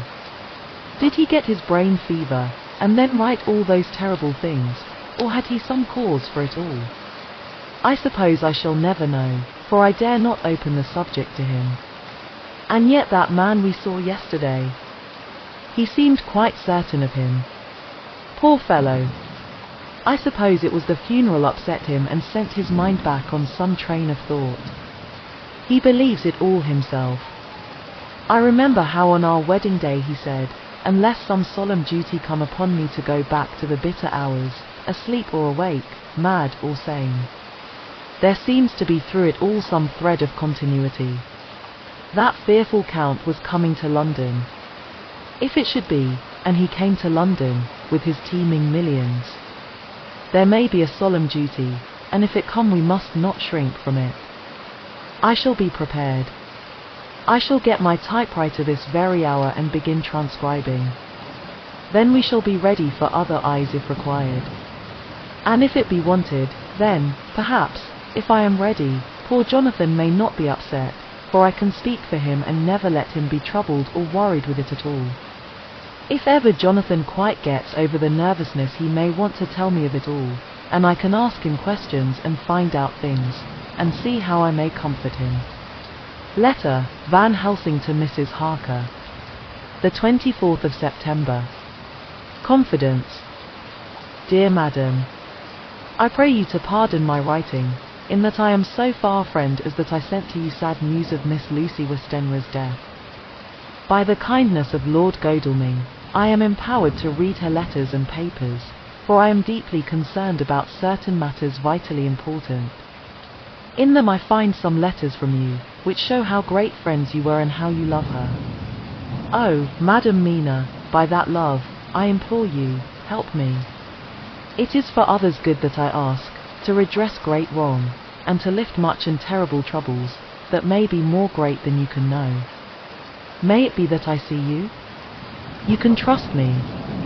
I am friend of Dr. John Seward and of Lord Godalming, that was Arthur of Miss Lucy. I must keep it private for the present from all. I should come to Exeter to see you at once if you tell me I am privileged to come, and where and when.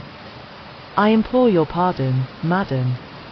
I have read your letters to poor Lucy, and know how good you are and how your husband suffer, so I pray you, if it may be, enlighten him not, lest it may harm. Again your pardon, and forgive me. Van Helsing. Telegram, Mrs. Harker to Van Helsing. The 25th of September. Come today by 10:15 train if you can catch it.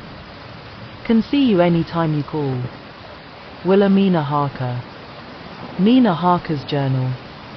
The 25th of September. I cannot help feeling terribly excited as the time draws near for the visit of Dr. Van Helsing, for somehow I expect that it will throw some light upon Jonathan's sad experience, and as he attended poor dear Lucy in her last illness, he can tell me all about her. That is the reason of his coming. It is concerning Lucy and her sleepwalking, and not about Jonathan. Then I shall never know the real truth now. How silly I am. That awful journal gets hold of my imagination and tinges everything with something of its own colour. Of course it is about Lucy. That habit came back to the poor dear, and that awful night on the cliff must have made her ill. I had almost forgotten in my own affairs how ill she was afterwards. She must have told him of her sleepwalking adventure on the cliff, and that I knew all about it, and now he wants me to tell him what she knows, so that he may understand. I hope I did right in not saying anything of it to Mrs. Westenra. I should never forgive myself if any act of mine, were it even a negative one, brought harm on poor dear Lucy. I hope, too, Dr. Van Helsing will not blame me. I have had so much trouble and anxiety of late that I feel I cannot bear more just at present. I suppose a cry does us all good at times, clears the air as other rain does.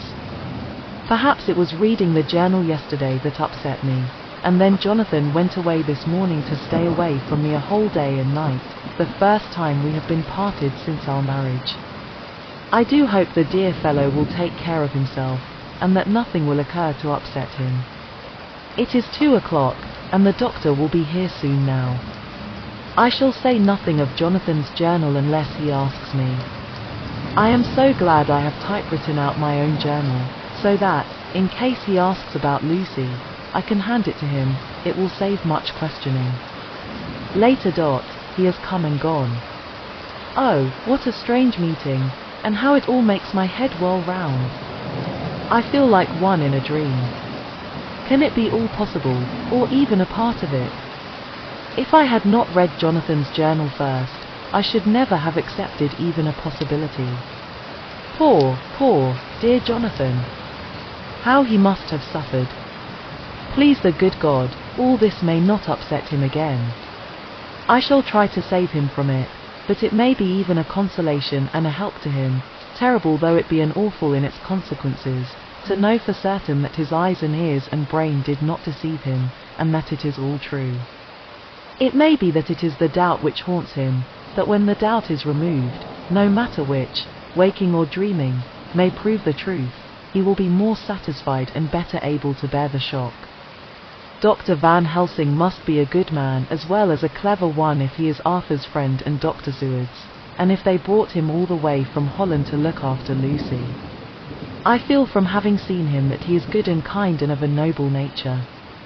When he comes tomorrow I shall ask him about Jonathan, and then, please God, all this sorrow and anxiety may lead to a good end. I used to think I would like to practice interviewing. Jonathan's friend on the Exeter News told him that memory was everything in such work, that you must be able to put down exactly almost every word spoken, even if you have to refine some of it afterwards. Here was a rare interview. I shall try to record it verbatim. It was 2:30 when the knock came. I took my courage a duck's mains and waited.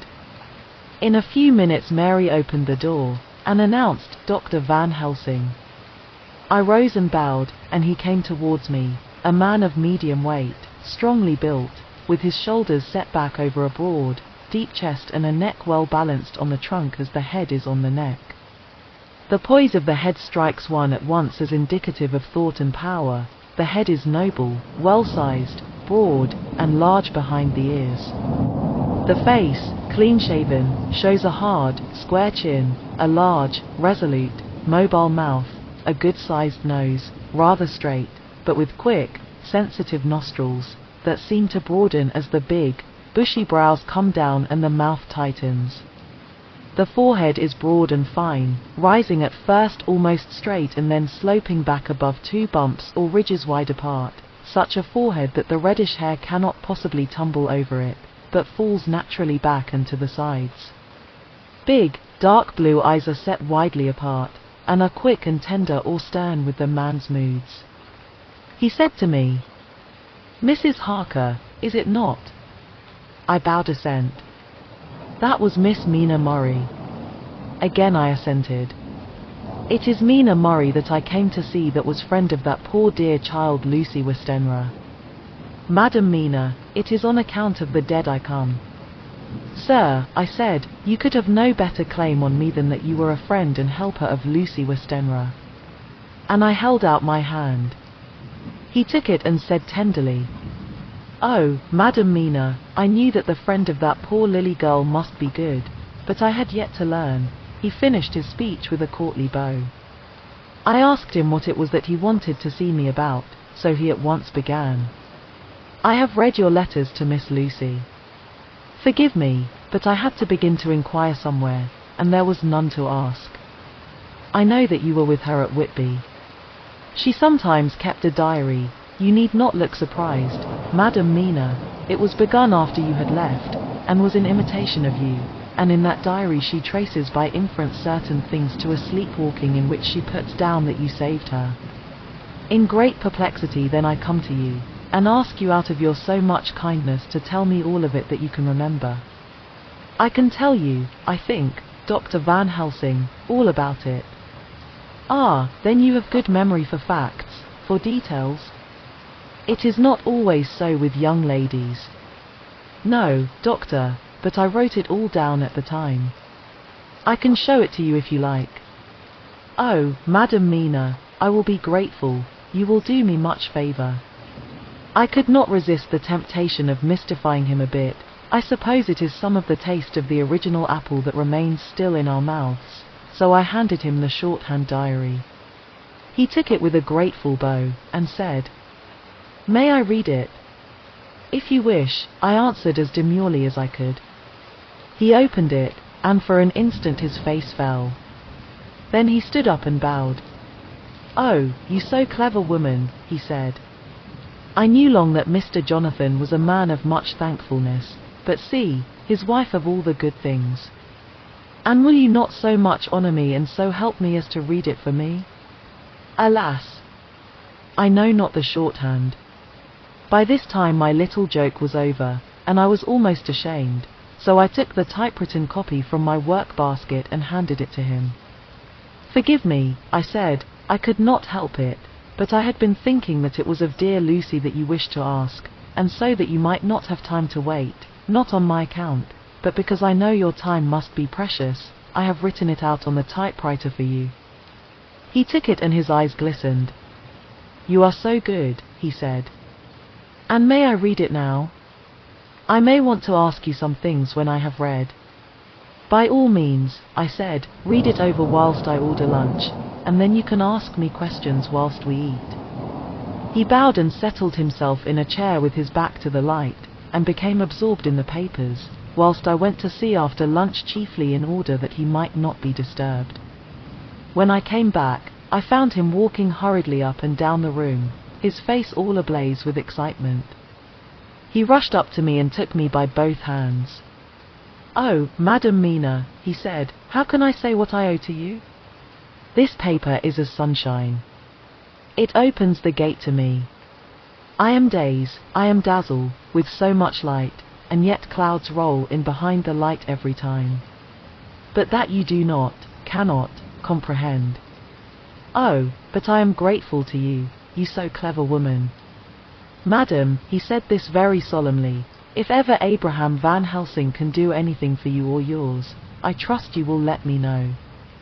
It will be pleasure and delight if I may serve you as a friend, but all I have ever learned, all I can ever do, shall be for you and those you love. There are darknesses in life, and there are lights, you are one of the lights. You will have happy life and good life, and your husband will be blessed in you. But, doctor, you praise me too much, and you do not know me. Not know you, I, who am old, and who have studied all my life men and women, I, who have made my specialty the brain and all that belongs to him and all that follow from him. And I have read your diary that you have so goodly written for me, and which breathes out truth in every line. I, who have read your so sweet letter to poor Lucy of your marriage and your trust, not know you. Oh, Madam Mina, good women tell all their lives, and by day and by hour and by minute, such things that angels can read, and we men who wish to know have in us something of angels' eyes.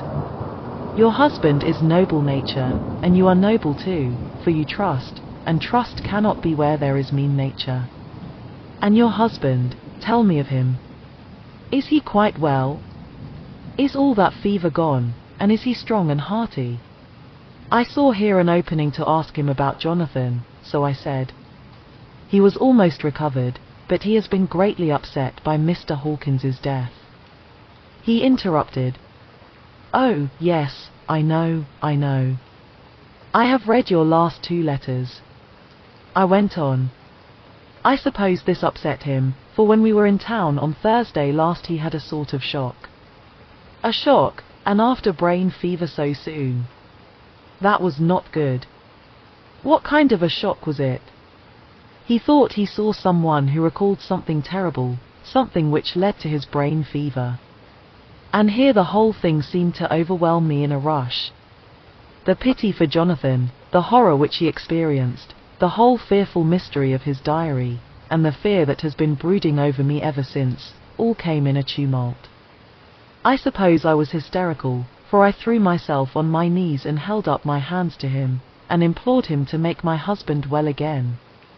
He took my hands and raised me up, and made me sit on the sofa, and sat by me. He held my hand in his, and said to me with, oh, such infinite sweetness, my life is a barren and lonely one, and so full of work that I have not had much time for friendships, but since I have been summoned to here by my friend John Seward I have known so many good people and seen such nobility that I feel more than ever, and it has grown with my advancing years, the loneliness of my life. Believe me, then, that I come here full of respect for you, and you have given me hope, not in what I am seeking of, but that there are good women still left to make life happy, good women, whose lives and whose truths may make good lesson for the children that are to be.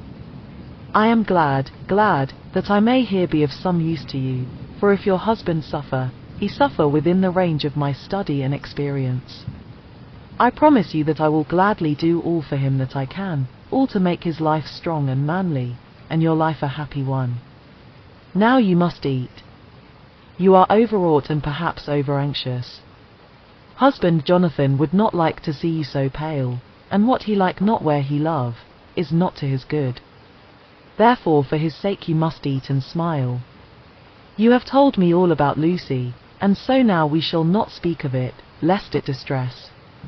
I shall stay in Exeter tonight, for I want to think much over what you have told me, and when I have thought I will ask you questions, if I may.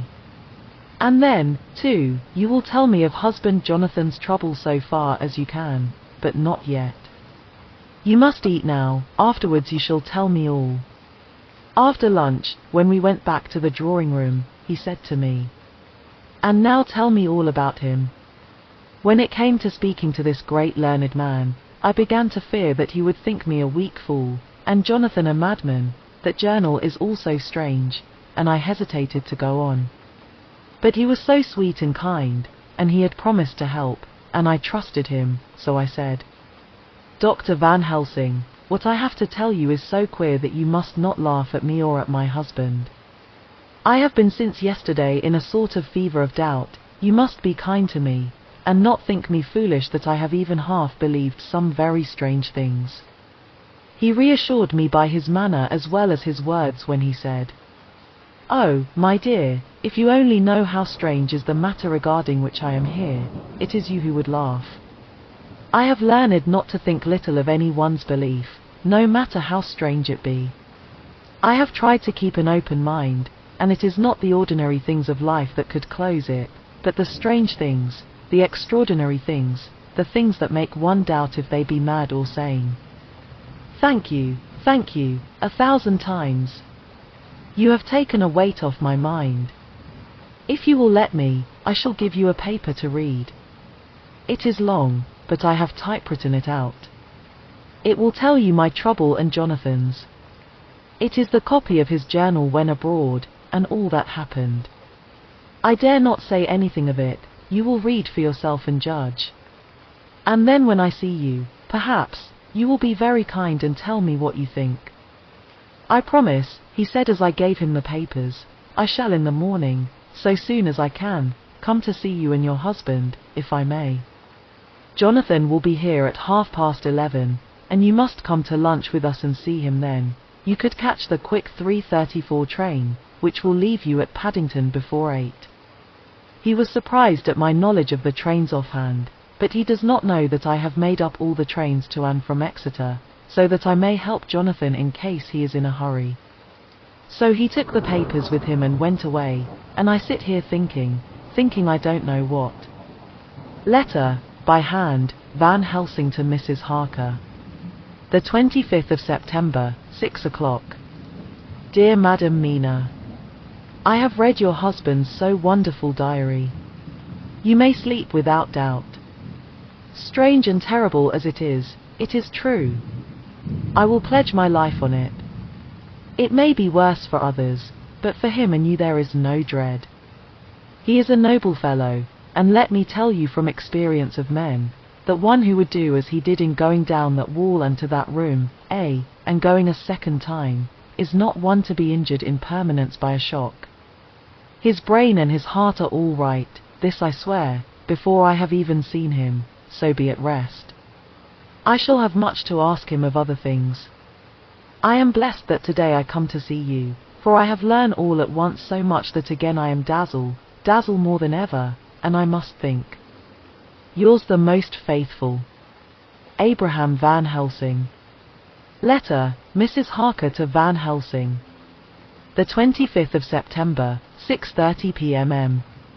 My dear Dr. Van Helsing, 1,000 thanks for your kind letter, which has taken a great weight off my mind. And yet, if it be true, what terrible things there are in the world, and what an awful thing if that man, that monster, be really in London. I fear to think.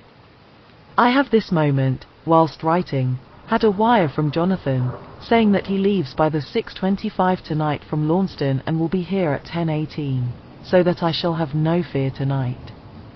Will you, therefore, instead of lunching with us, please come to breakfast at 8 o'clock, if this be not too early for you? You can get away, if you are in a hurry, by the 10:30 train, which will bring you to Paddington by 2:35.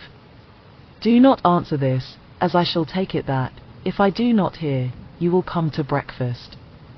Believe me, your faithful and grateful friend, Mina Harker. Jonathan Harker's journal. The 26th of September. I thought never to write in this diary again, but the time has come. When I got home last night, Mina had supper ready, and when we had supped she told me of Van Helsing's visit, and of her having given him the 2 diaries copied out, and of how anxious she has been about me. She showed me in the doctor's letter that all I wrote down was true. It seems to have made a new man of me. It was the doubt as to the reality of the whole thing that knocked me over. I felt impotent, and in the dark, and distrustful. But, now that I know, I am not afraid, even of the Count. He has succeeded after all, then, in his design in getting to London, and it was he I saw. He has got younger, and how? Van Helsing is the man to unmask him and hunt him out, if he is anything like what Mina says. We sat late, and talked it all over. Mina is dressing, and I shall call at the hotel in a few minutes and bring him over. He was, I think, surprised to see me. When I came into the room where he was, and introduced myself, he took me by the shoulder, and turned my face round to the light, and said, after a sharp scrutiny, "But Madam Mina told me you were ill, that you had had a shock." It was so funny to hear my wife called Madam Mina by this kindly, strong-faced old man. I smiled, and said, "I was ill, I have had a shock, but you have cured me already." "And how?" "By your letter to Mina last night." I was in doubt, and then everything took a hue of unreality, and I did not know what to trust, even the evidence of my own senses. Not knowing what to trust, I did not know what to do, and so had only to keep on working in what had hitherto been the groove of my life. The groove ceased to avail me, and I mistrusted myself. "Doctor, you don't know what it is to doubt everything, even yourself." "No, you don't, you couldn't with eyebrows like yours." He seemed pleased, and laughed as he said, "So, you are physiognomist. I learn more here with each hour. I am with so much pleasure coming to you to breakfast, and, oh, sir, you will pardon praise from an old man, but you are blessed in your wife." I would listen to him go on praising Mina for a day, so I simply nodded and stood silent. She is one of God's women, fashioned by his own hand to show us men and other women that there is a heaven where we can enter, and that its light can be here on earth. So true, so sweet, so noble, so little an egoist, and that, let me tell you, is much in this age, so skeptical and selfish. And you, sir, I have read all the letters to poor Miss Lucy, and some of them speak of you, so I know you since some days from the knowing of others, but I have seen your true self since last night. You will give me your hand, will you not? And let us be friends for all our lives. We shook hands, and he was so earnest and so kind that it made me quite choky. "And now," he said, "may I ask you for some more help? I have a great task to do, and at the beginning it is to know. You can help me here. Can you tell me what went before your going to Transylvania?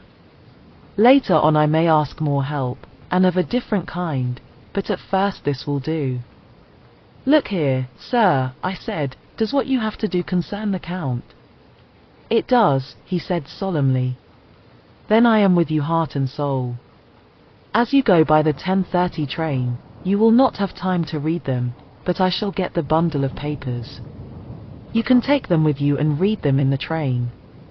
After breakfast I saw him to the station. When we were parting he said, "Perhaps you will come to town if I send to you, and take Madam Mina too." "We shall both come when you will," I said. I had got him the morning papers and the London papers of the previous night, and while we were talking at the carriage window, waiting for the train to start, he was turning them over. His eyes suddenly seemed to catch something in one of them, the Westminster Gazette. I knew it by the color, and he grew quite white. He read something intently, groaning to himself, Mein Gott. Mein Gott. So soon. So soon. I do not think he remembered me at the moment. Just then the whistle blew, and the train moved off. This recalled him to himself, and he leaned out of the window and waved his hand, calling out, Love to Madam Mina, I shall write so soon as ever I can. Dr. Seward's Diary. The 26th of September. Truly there is no such thing as finality. Not a week since I said, Finus, and yet here I am starting fresh again, or rather going on with the same record. Until this afternoon I had no cause to think of what is done. Renfield had become, to all intents, as sane as he ever was. He was already well ahead with his fly business, and he had just started in the spider line also, so he had not been of any trouble to me. I had a letter from Arthur, written on Sunday, and from it I gather that he is bearing up wonderfully well. Quincy Morris is with him, and that is much of a help, for he himself is a bubbling well of good spirits. Quincy wrote me a line too, and from him I hear that Arthur is beginning to recover something of his old buoyancy, so as to them all my mind is at rest. As for myself, I was settling down to my work with the enthusiasm which I used to have for it, so that I might fairly have said that the wound which poor Lucy left on me was becoming cicatrized. Everything is, however, now reopened, and what is to be the end God only knows. I have an idea that Van Helsing thinks he knows, too, but he will only let out enough at a time to whet curiosity. He went to Exeter yesterday, and stayed there all night. Today he came back, and almost bounded into the room at about 5:30, and thrust last night's Westminster Gazette into my hand. What do you think of that? He asked as he stood back and folded his arms. I looked over the paper, for I really did not know what he meant, but he took it from me and pointed out a paragraph about children being decoyed away at Hampstead. It did not convey much to me, until I reached a passage where it described small punctured wounds on their throats. An idea struck me, and I looked up. Well, he said, it is like poor Lucy's. And what do you make of it? Simply that there is some cause in common. Whatever it was that injured her has injured them. I did not quite understand his answer. That is true indirectly, but not directly. How do you mean, Professor? I asked. I was a little inclined to take his seriousness lightly, for, after all, for days of rest and freedom from burning, harrowing anxiety does help to restore one's spirits, but when I saw his face, it sobered me. Never, even in the midst of our despair about poor Lucy, had he looked more stern. Tell me, I said. I can hazard no opinion. I do not know what to think, and I have no data on which to found a conjecture. Do you mean to tell me, friend John, that you have no suspicion as to what poor Lucy died of, not after all the hints given, not only by events, but by me? Of nervous prostration following on great loss or waste of blood. And how the blood lost or waste? I shook my head. He stepped over and sat down beside me, and went on.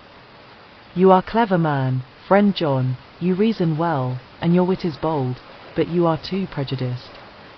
You do not let your eyes see nor your ears hear, and that which is outside your daily life is not of account to you. Do you not think that there are things which you cannot understand, and yet which are, that some people see things that others cannot? But there are things old and new which must not be contemplated by men's eyes, because they know, or think they know, some things which other men have told them. Ah, it is the fault of our science that it wants to explain all, and if it explain not, then it says there is nothing to explain. But yet we see around us every day the growth of new beliefs, which think themselves new, and which are yet but the old, which pretend to be young, like the fine ladies at the opera. I suppose now you do not believe in corporeal transference? No. nor in materialization. No. Nor in astral bodies. No. Nor in the reading of thought. No. Nor in hypnotism. Yes, I said. Charcot has proved that pretty well. He smiled as he went on. Then you are satisfied as to it? Yes. And of course then you understand how it acts, and can follow the mind of the great Charcot, alas that he is no more, into the very soul of the patient that he influenced. No. Then, friend John, am I to take it that you simply accept fact, and are satisfied to let from premise to conclusion be a blank? No.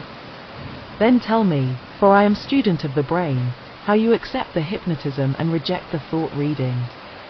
Let me tell you, my friend, that there are things done today in electrical science which would have been deemed unholy by the very men who discovered electricity, who would themselves not so long before have been burned as wizards.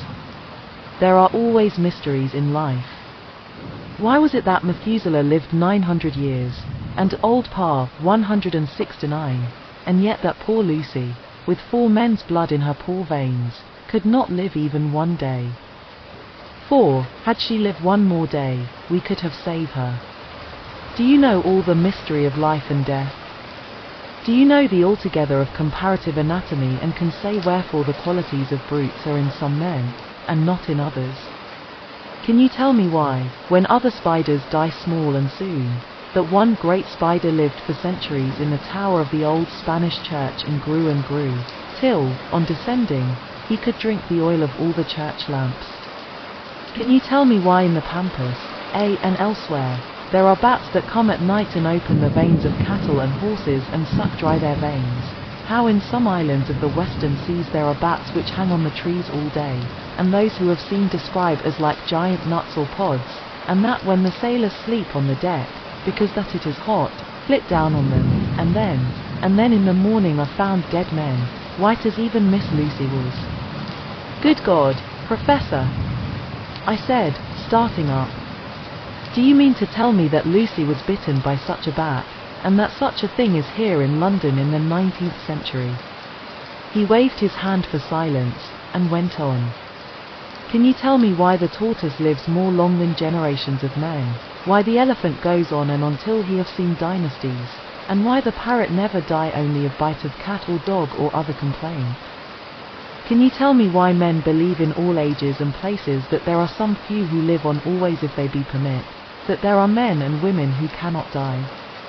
We all know, because science has vouched for the fact, that there have been toads shut up in rocks for thousands of years, shut in one so small hole that only hold him since the youth of the world.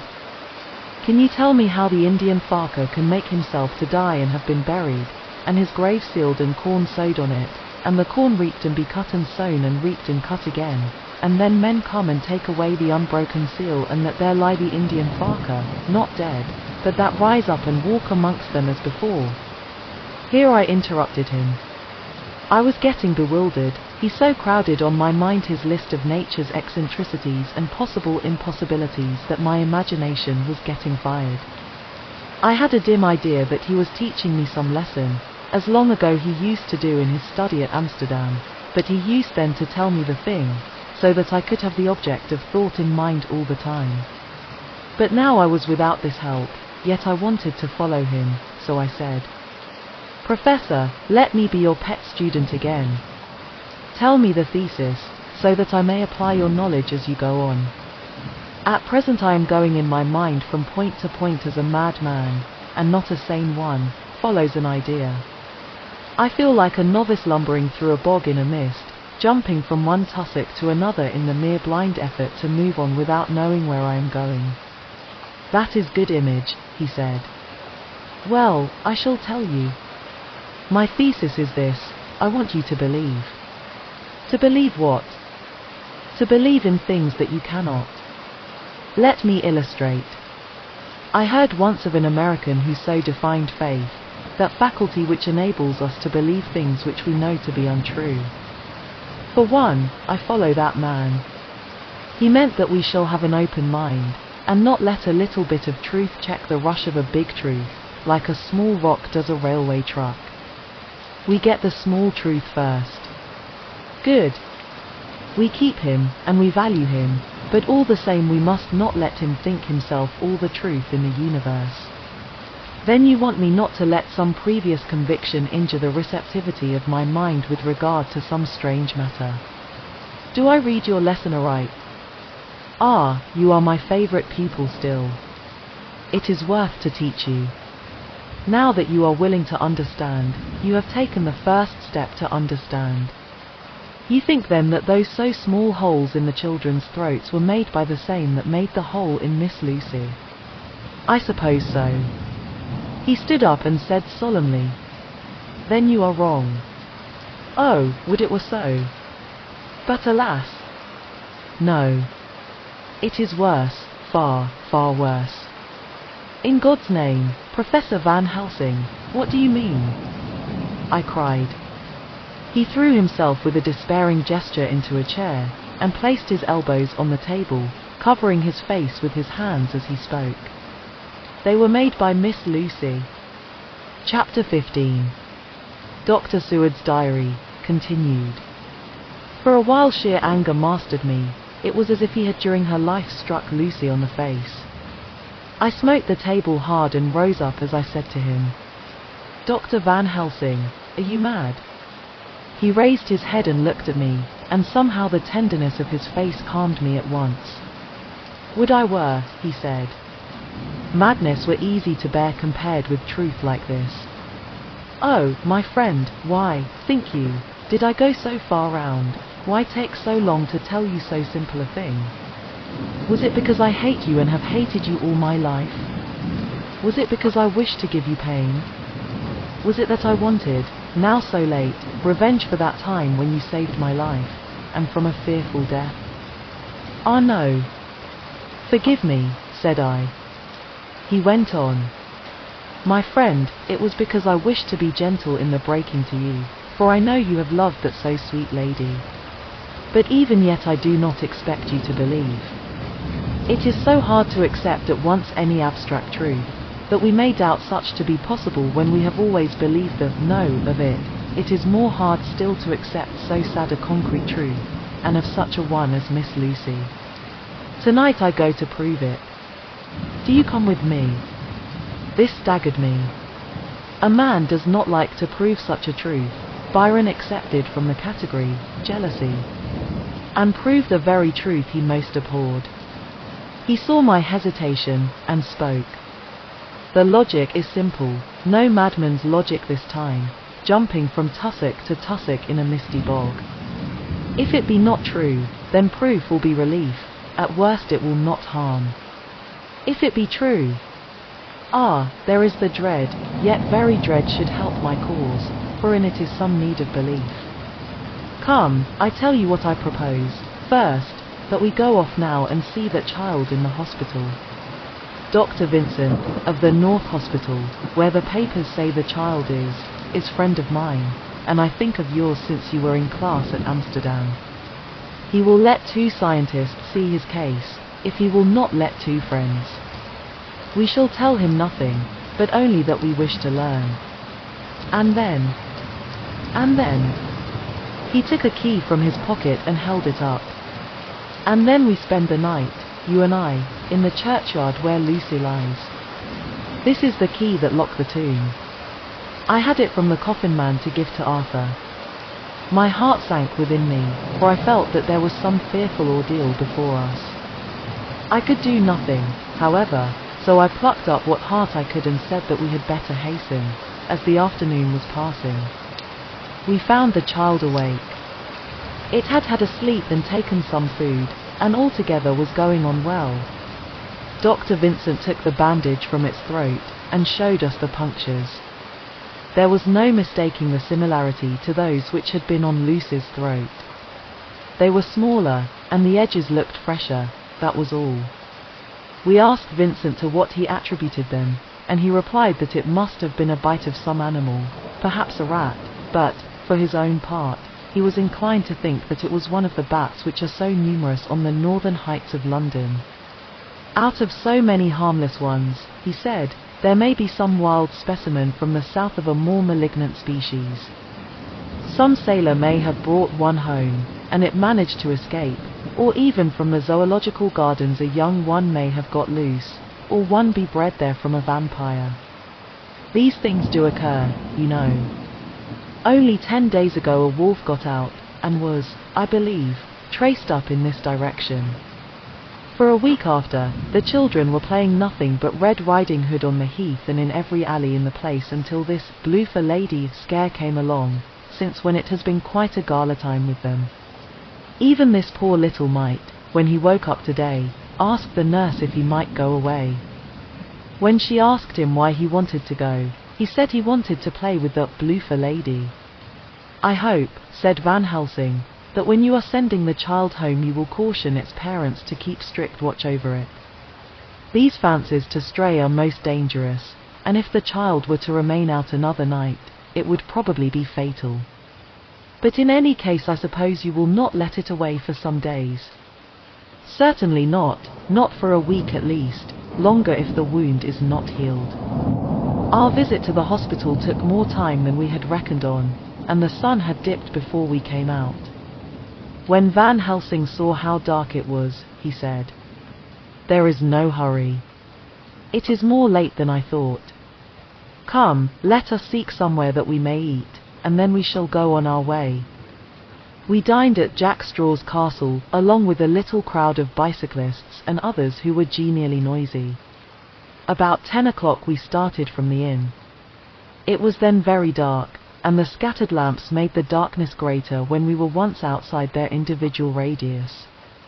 The professor had evidently noted the road we were to go, for he went on unhesitatingly, but, as for me, I was in quite a mix-up as to locality. As we went further, we met fewer and fewer people, till at last we were somewhat surprised when we met even the patrol of horse police going their usual suburban round. At last we reached the wall of the churchyard, which we climbed over. With some little difficulty, for it was very dark, and the whole place seemed so strange to us, we found the Westenra tomb. The professor took the key, opened the creaky door, and standing back, politely, but quite unconsciously, motioned me to precede him. There was a delicious irony in the offer, in the courtliness of giving preference on such a ghastly occasion. My companion followed me quickly, and cautiously drew the door to, after carefully ascertaining that the lock was a falling, and not a spring, one. In the latter case we should have been in a bad plight. Then he fumbled in his bag, and taking out a matchbox and a piece of candle, proceeded to make a light. The tomb in the daytime, and when wreathed with fresh flowers, had looked grim and gruesome enough, but now, some days afterwards, when the flowers hung lank and dead, their whites turning to rust and their greens to browns, when the spider and the beetle had resumed their accustomed dominance, when time-discoloured stone, and dust-encrusted mortar, and rusty, dank iron, and tarnished brass, and clouded silver plating gave back the feeble glimmer of a candle, the effect was more miserable and sordid than could have been imagined. It conveyed irresistibly the idea that life, animal life, was not the only thing which could pass away. Van Helsing went about his work systematically, holding his candle so that he could read the coffin plates, and so holding it that the sperm dropped in white patches which congealed as they touched the metal. He made assurance of Lucy's coffin. Another search in his bag, and he took out a turnscrew. "What are you going to do?" I asked. "To open the coffin. You shall yet be convinced." Straightway he began taking out the screws, and finally lifted off the lid, showing the casing of lead beneath. The sight was almost too much for me. It seemed to be as much an affront to the dead as it would have been to have stripped off her clothing in her sleep whilst living. I actually took hold of his hand to stop him. He only said, "You shall see," and again fumbling in his bag, took out a tiny fret saw. Striking the turnscrew through the lead with a swift downward stab, which made me wince, he made a small hole, which was, however, big enough to admit the point of the saw. I had expected a rush of gas from the weak old corpse. We doctors, who have had to study our dangers, have to become accustomed to such things, and I drew back towards the door. But the professor never stopped for a moment. He sawed down a couple of feet along one side of the lead coffin, and then across, and down the other side. Taking the edge of the loose flange, he bent it back towards the foot of the coffin, and holding up the candle into the aperture, motioned to me to look. I drew near and looked. The coffin was empty. It was certainly a surprise to me, and gave me a considerable shock, but Van Helsing was unmoved. He was now more sure than ever of his ground, and so emboldened to proceed in his task. "Are you satisfied now, friend John?" he asked. I felt all the dogged argumentativeness of my nature awake within me as I answered him. "I am satisfied that Lucy's body is not in that coffin, but that only proves one thing." "And what is that, friend John?" "That it is not there." "That is good logic," he said, "so far as it goes. But how can you, account for it not being there?" "Perhaps a body snatcher," I suggested. "Some of the Undertaker's people may have stolen it." I felt that I was speaking folly, and yet it was the only real cause which I could suggest. The professor sighed. "Ah well," he said, "we must have more proof. Come with me." He put on the coffin lid again, gathered up all his things and placed them in the bag, blew out the light, and placed the candle also in the bag. We opened the door, and went out. Behind us he closed the door and locked it. He handed me the key, saying, "Will you keep it? You had better be assured." I laughed. It was not a very cheerful laugh, I am bound to say, as I motioned him to keep it. "A key is nothing," I said, "there may be duplicates, and anyhow it is not difficult to pick a lock of that kind." He said nothing, but put the key in his pocket. Then he told me to watch at one side of the churchyard whilst he would watch at the other. I took up my place behind a yew tree, and I saw his dark figure move until the intervening headstones and trees hid it from my sight. It was a lonely vigil. Just after I had taken my place I heard a distant clock strike 12, and in time came 1 and 2. I was chilled and unnerved, and angry with the professor for taking me on such an errand and with myself for coming. I was too cold and too sleepy to be keenly observant, and not sleepy enough to betray my trust, so altogether I had a dreary, miserable time. Suddenly, as I turned round, I thought I saw something like a white streak, moving between two dark yew trees at the side of the churchyard farthest from the tomb. At the same time a dark mass moved from the professor's side of the ground, and hurriedly went towards it. Then I too moved, but I had to go round headstones and railed off tombs, and I stumbled over graves. The sky was overcast, and somewhere far off an early cock crew. A little way off, beyond a line of scattered juniper trees, which marked the pathway to the church, a white, dim figure flitted in the direction of the tomb. The tomb itself was hidden by trees, and I could not see where the figure disappeared. I heard the rustle of actual movement where I had first seen the white figure, and coming over, found the professor holding in his arms a tiny child. When he saw me he held it out to me, and said, "Are you satisfied now?" "No," I said, in a way that I felt was aggressive. "Do you not see the child?" "Yes, it is a child, but who brought it here?" "And is it wounded?" I asked. "We shall see," said the professor, and with one impulse we took our way out of the churchyard, he carrying the sleeping child. When we had got some little distance away, we went into a clump of trees, and struck a match, and looked at the child's throat. It was without a scratch or scar of any kind. Was I right?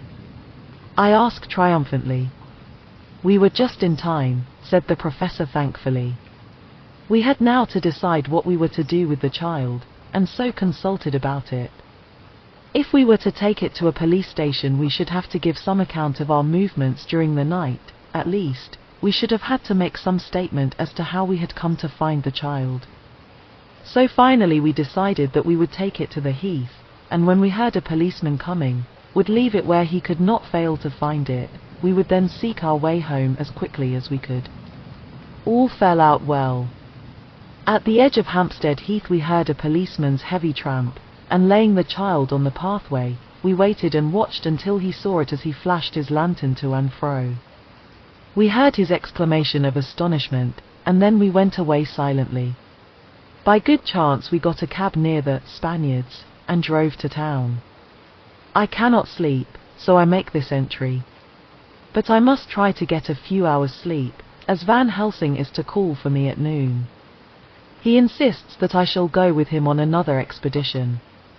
The 27th of September. It was 2 o'clock before we found a suitable opportunity for our attempt. The funeral held at noon was all completed, and the last stragglers of the mourners had taken themselves lazily away, when, looking carefully from behind a clump of alder trees, we saw the sexton lock the gate after him. We knew then that we were safe till morning did we desire it, but the professor told me that we should not want more than an hour at most. Again I felt that horrid sense of the reality of things, in which any effort of imagination seemed out of place, and I realized distinctly the perils of the law which we were incurring in our unhallowed work. Besides, I felt it was also useless.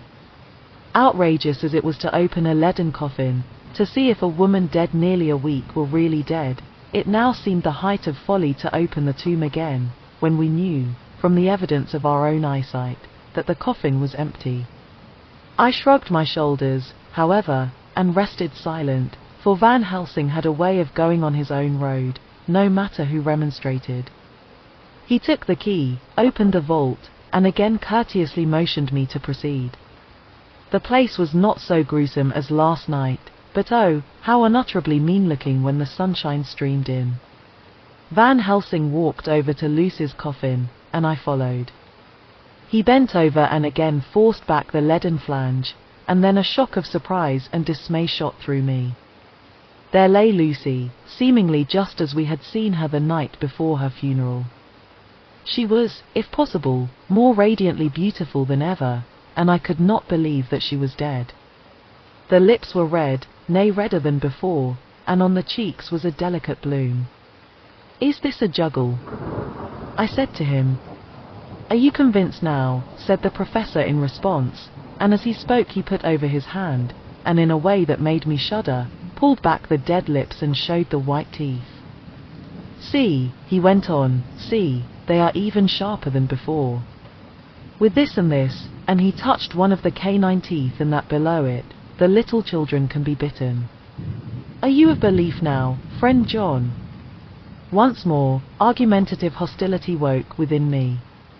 I could not accept such an overwhelming idea as he suggested, so, with an attempt to argue of which I was even at the moment ashamed, I said, "She may have been placed here since last night." "Indeed?" "That is so, and by whom?" "I do not know. Someone has done it. And yet she has been dead 1 week. Most peoples in that time would not look so." I had no answer for this, so was silent. Van Helsing did not seem to notice my silence. At any rate, he showed neither chagrin nor triumph. He was looking intently at the face of the dead woman, raising the eyelids and looking at the eyes, and once more opening the lips and examining the teeth. Then he turned to me and said, "Here, there is one thing which is different from all recorded. Here is some dual life that is not as the common. She was bitten by the vampire when she was in a trance, sleepwalking. Oh, you start, you do not know that, friend John, but you shall know it all later, and in trance could he best come to take more blood. In trance she died, and in trance she is dead, too. So it is that she differ from all other. Usually when the dead sleep at home," as he spoke he made a comprehensive sweep of his arm to designate what to a vampire was home, "their face show what they are, but this so sweet that was when she not dead she go back to the nothings of the common dead. There is no malign there, see, and so it make hard that I must kill her in her sleep." This turned my blood cold, and it began to dawn upon me that I was accepting Van Helsing's theories, but if she were really dead, what was there of terror in the idea of killing her? He looked up at me, and evidently saw the change in my face, for he said almost joyously, "Ah, you believe now. I answered, "Do not press me too hard all at once. I am willing to accept. How will you do this bloody work?" "I shall cut off her head and fill her mouth with garlic, and I shall drive a stake through her body." It made me shudder to think of so mutilating the body of the woman whom I had loved. And yet the feeling was not so strong as I had expected. I was, in fact, beginning to shudder at the presence of this being, this dead, as Van Helsing called it, and to loathe it. Is it possible that love is all subjective, or all objective? I waited a considerable time for Van Helsing to begin, but he stood as if wrapped in thought. Presently he closed the catch of his bag with a snap, and said, "I have been thinking, and have made up my mind as to what is best. If I did simply follow my inclining, I would do now, at this moment, what is to be done, but there are other things to follow, and things that are 1,000 times more difficult in that than we do not know. This is simple. She have yet no life taken, though that is of time, and to act now would be to take danger from her forever.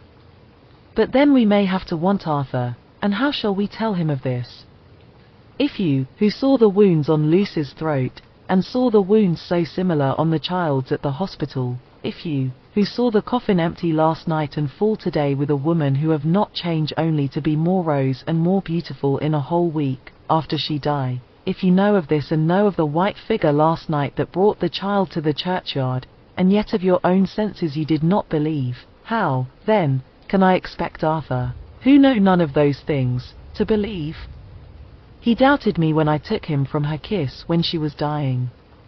I know he has forgiven me because in some mistaken idea I have done things that prevent him say goodbye as he ought, and he may think that in some more mistaken idea this woman was buried alive, and that in most mistake of all we have killed her.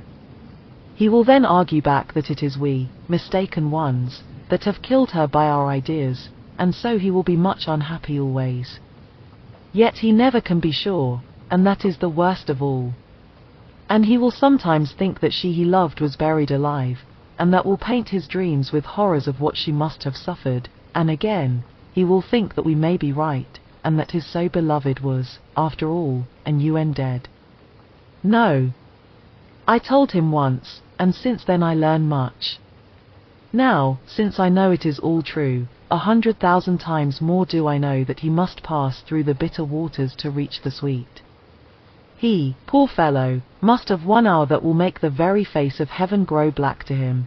Then we can act for good all round and send him peace. My mind is made up. Let us go. You return home for tonight to your asylum, and see that all be well. As for me, I shall spend the night here in this churchyard in my own way. Tomorrow night you will come to me to the Berkeley Hotel at 10 of the clock. I shall send for Arthur to come too, and also that so fine young man of America that gave his blood. Later we shall all have work to do. I come with you so far as Piccadilly and there dine, for I must be back here before the sun set. So we locked the tomb and came away, and got over the wall of the churchyard, which was not much of a task, and drove back to Piccadilly.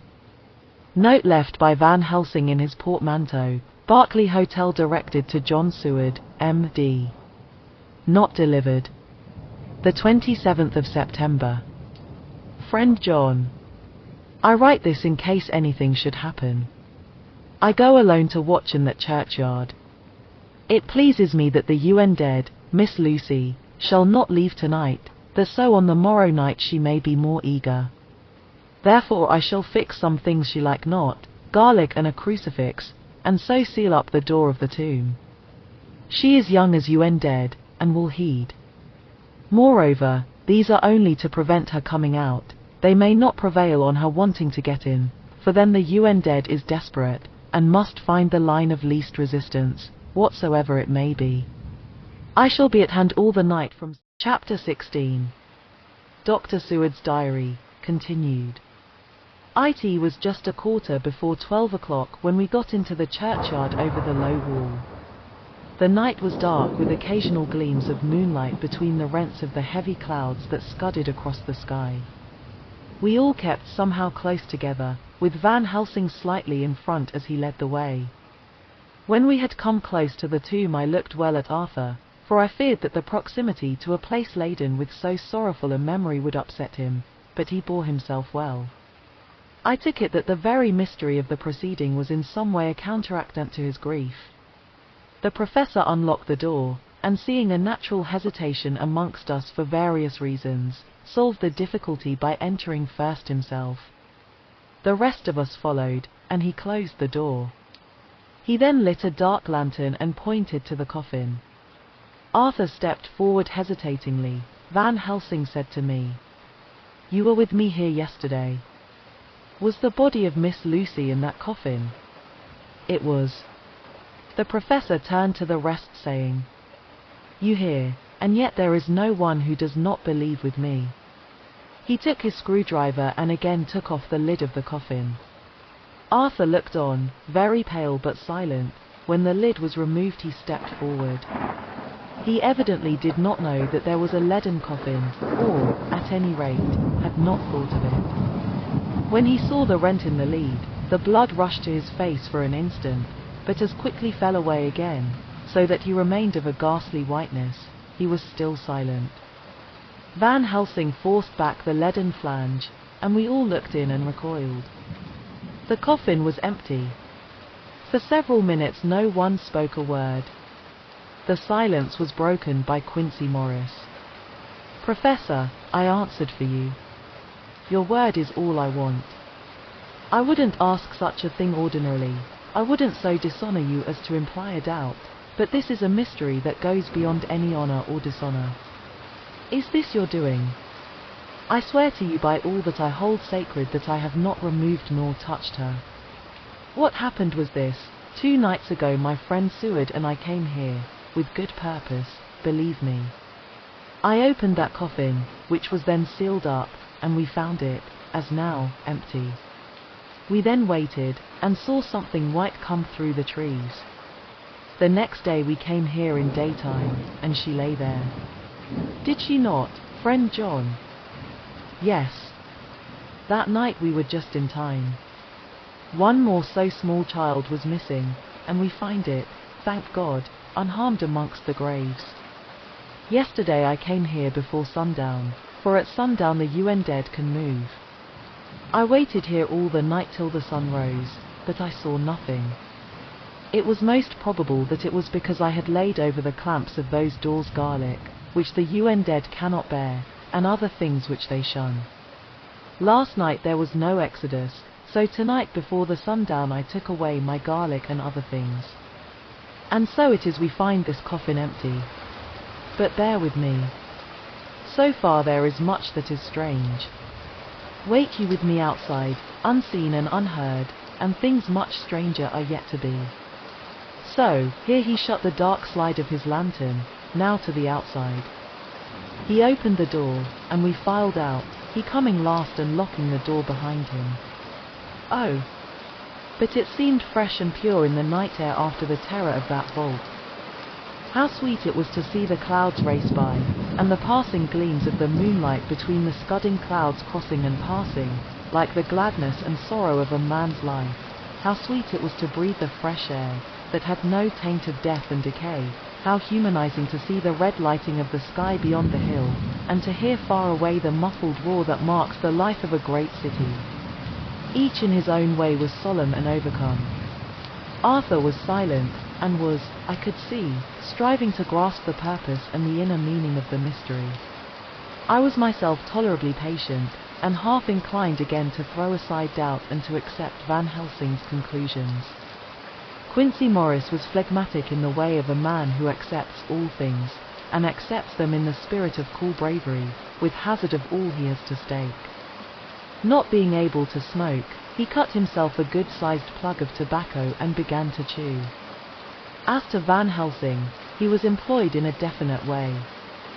First he took from his bag a mass of what looked like thin, wafer-like biscuit, which was carefully rolled up in a white napkin.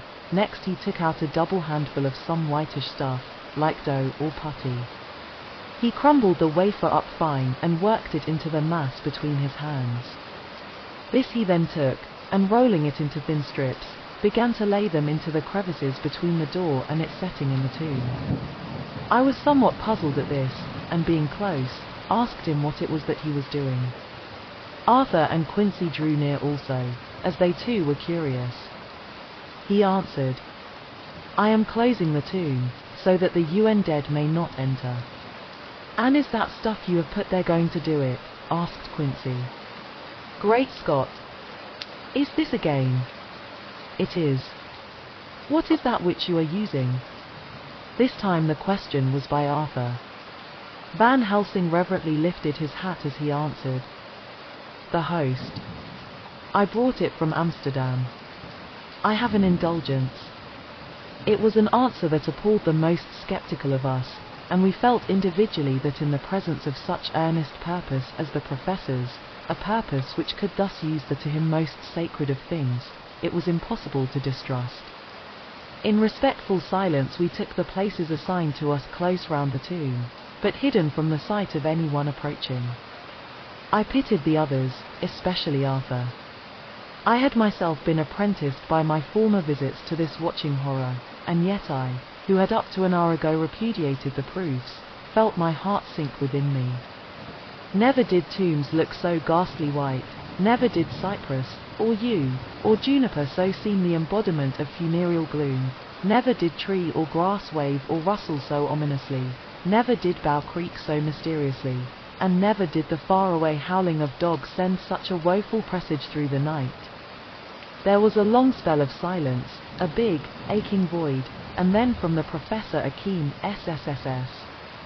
He pointed, and far down the avenue of yews we saw a white figure advance, a dim white figure, which held something dark at its breast.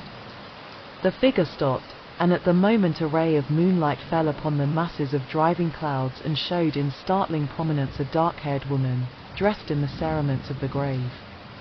We could not see the face, for it was bent down over what we saw to be a fair-haired child. There was a pause and a sharp little cry, such as a child gives in sleep, or a dog as it lies before the fire and dreams. We were starting forward, but the Professor's warning hand, seen by us as he stood behind a yew tree, kept us back, and then as we looked the white figure moved forwards again.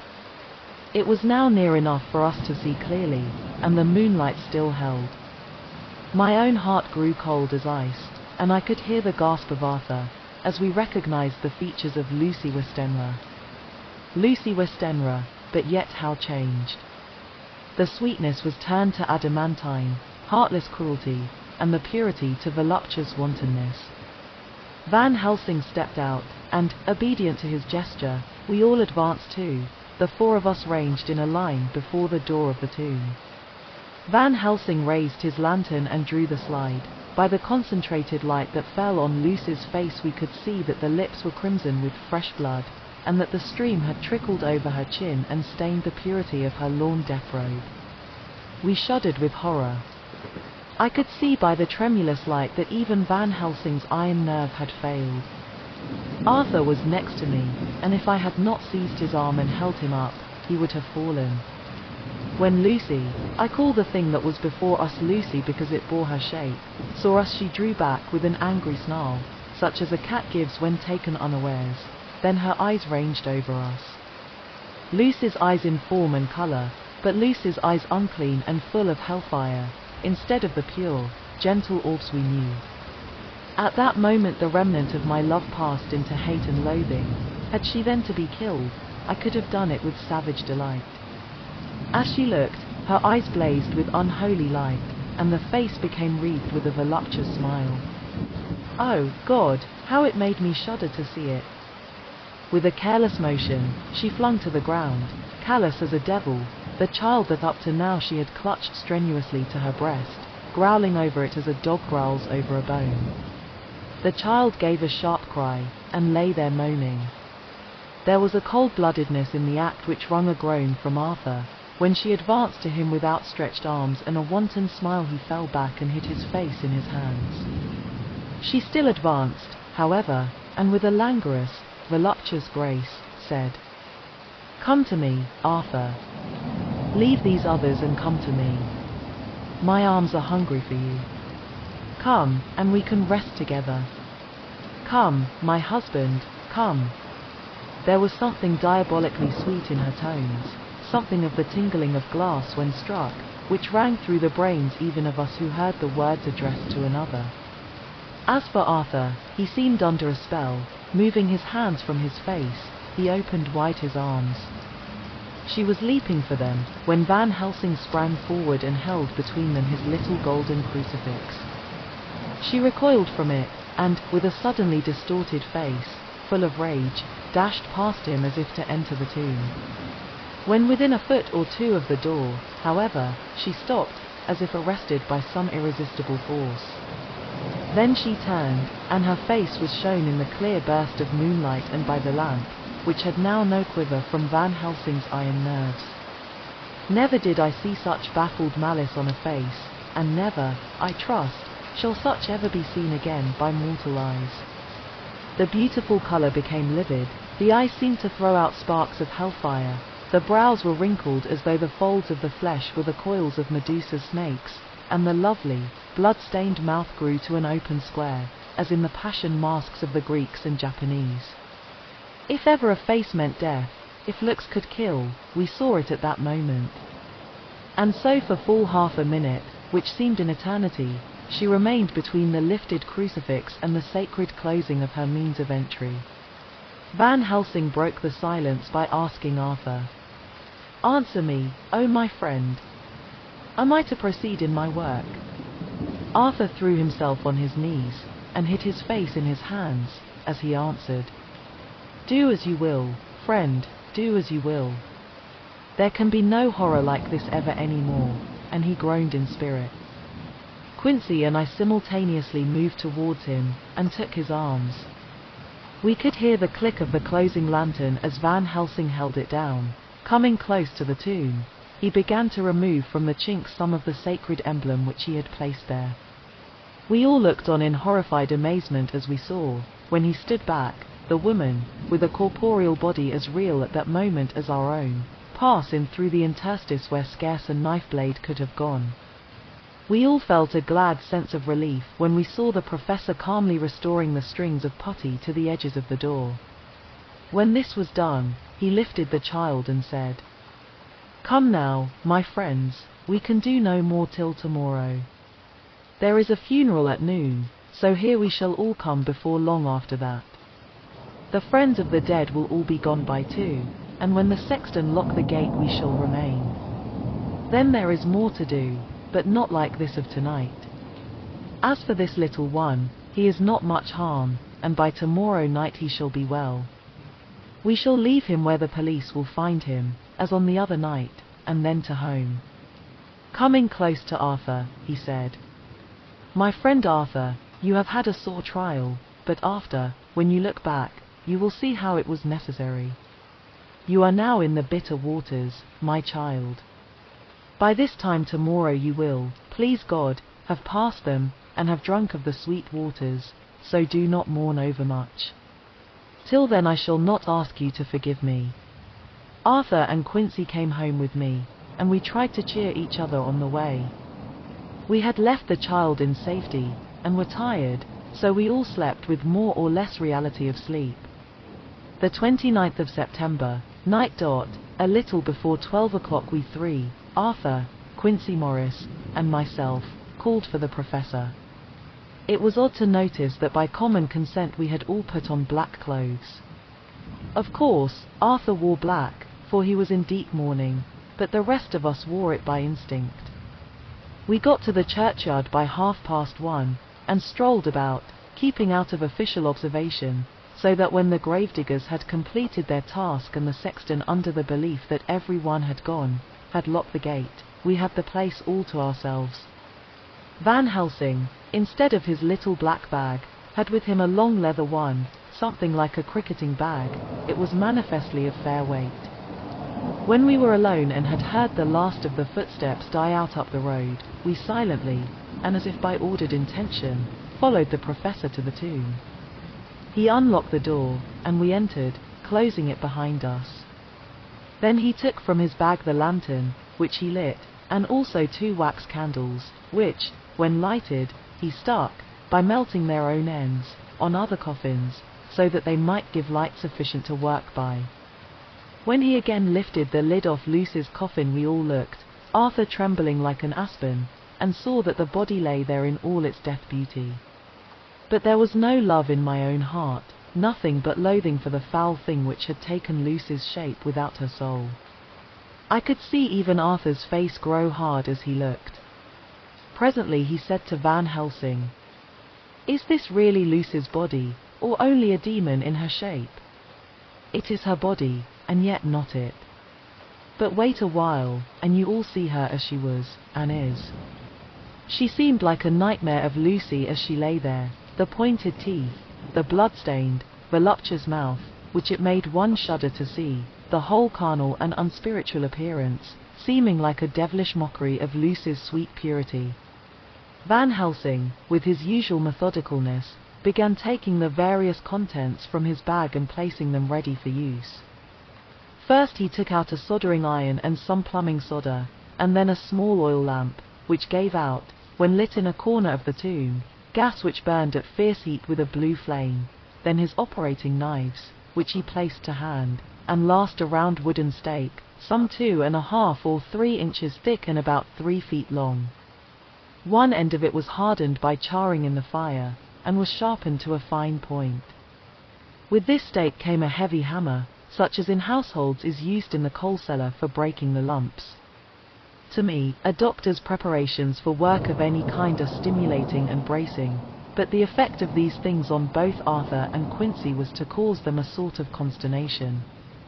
They both, however, kept their courage, and remained silent and quiet. When all was ready, Van Helsing said, "Before we do anything, let me tell you this. It is out of the law and experience of the ancients and of all those who have studied the powers of the undead. When they become such, there comes with the change the curse of immortality. They cannot die, but must go on age after age, adding new victims and multiplying the evils of the world, for all that die from the preying of the undead becomes themselves undead, and prey on their kind. And so the circle goes on ever widening, like as the ripples from a stone thrown in the water.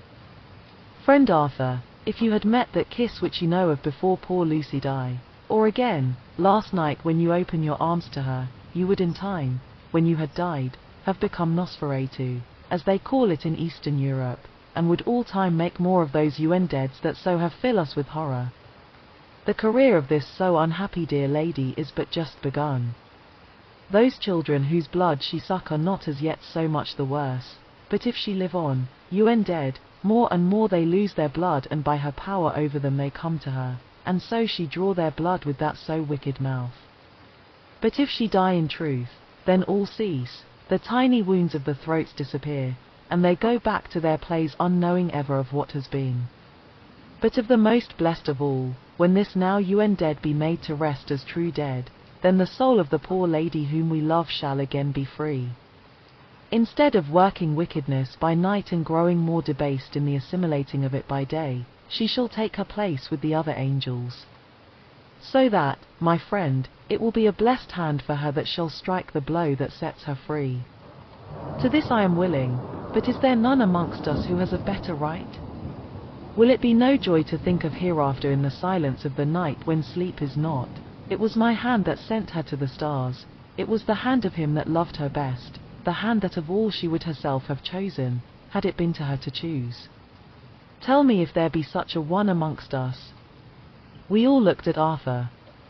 He saw, too, what we all did, the infinite kindness which suggested that his should be the hand which would restore Lucy to us as a holy, and not an unholy, memory. He stepped forward and said bravely, though his hand trembled, and his face was as pale as snow, "My true friend, from the bottom of my broken heart I thank you. Tell me what I am to do, and I shall not falter." Van Helsing laid a hand on his shoulder, and said, "Brave lad. A moment's courage, and it is done. This stake must be driven through her. It will be a fearful ordeal, be not deceived in that, but it will be only a short time, and you will then rejoice more than your pain was great. From this grim tomb you will emerge as though you tread on air. But you must not falter when once you have begun. Only think that we, your true friends, are round you, and that we pray for you all the time." "Go on," said Arthur hoarsely. "Tell me what I am to do." "Take this stake in your left hand, ready to place the point over the heart, and the hammer in your right. Then when we begin our prayer for the dead, I shall read him, I have here the book, and the others shall follow, strike in God's name, that so all may be well with the dead that we love and that the dead pass away."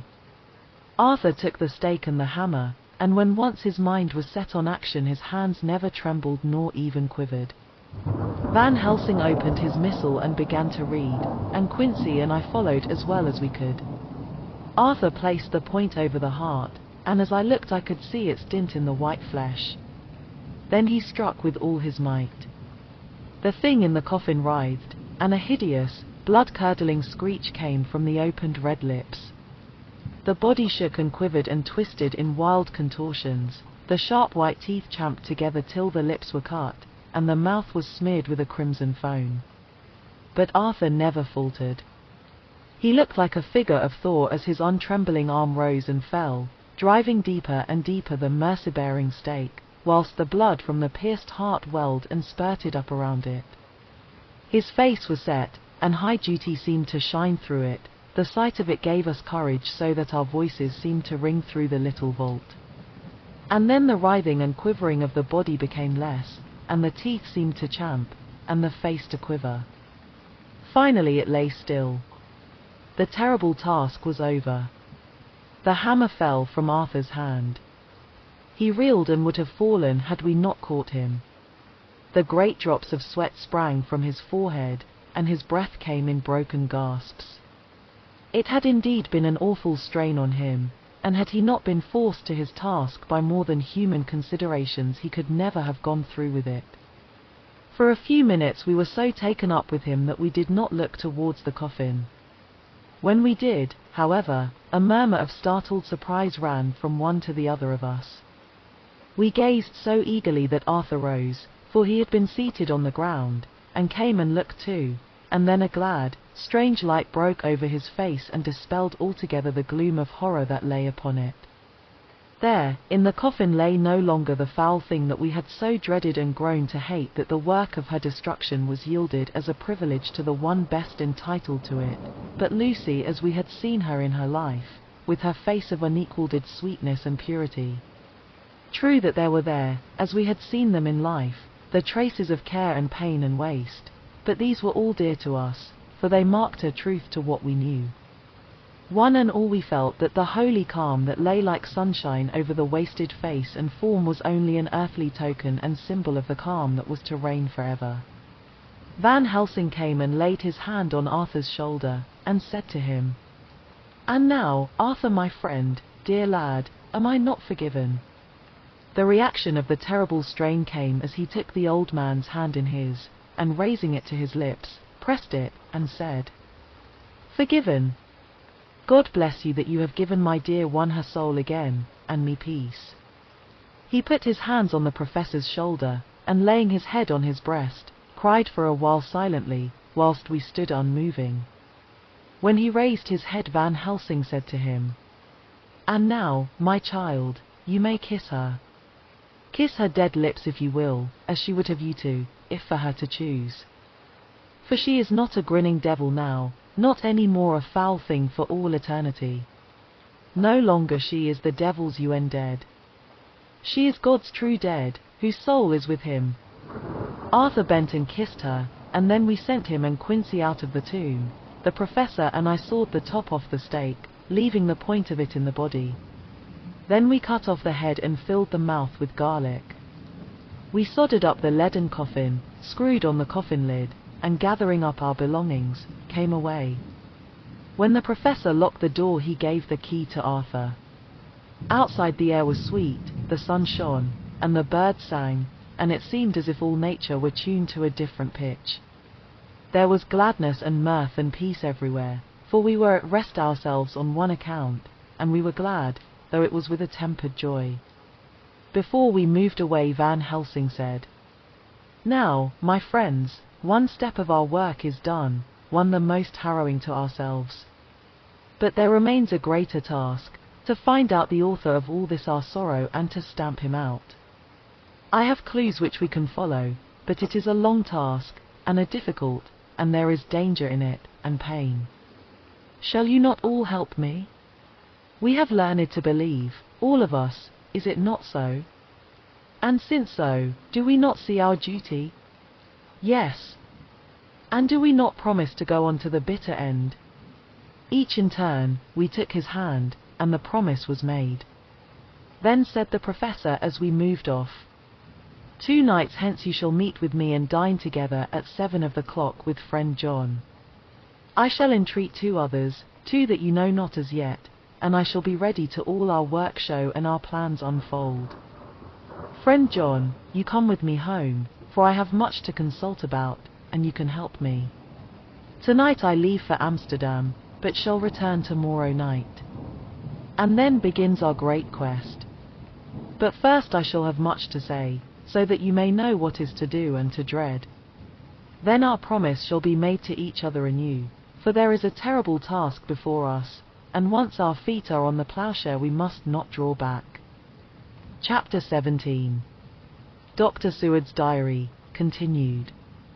When we arrived at the Berkeley Hotel, Van Helsing found a telegram waiting for him. I'm coming up by train. Jonathan at Whitby. Important news. Mina Harker. The professor was delighted.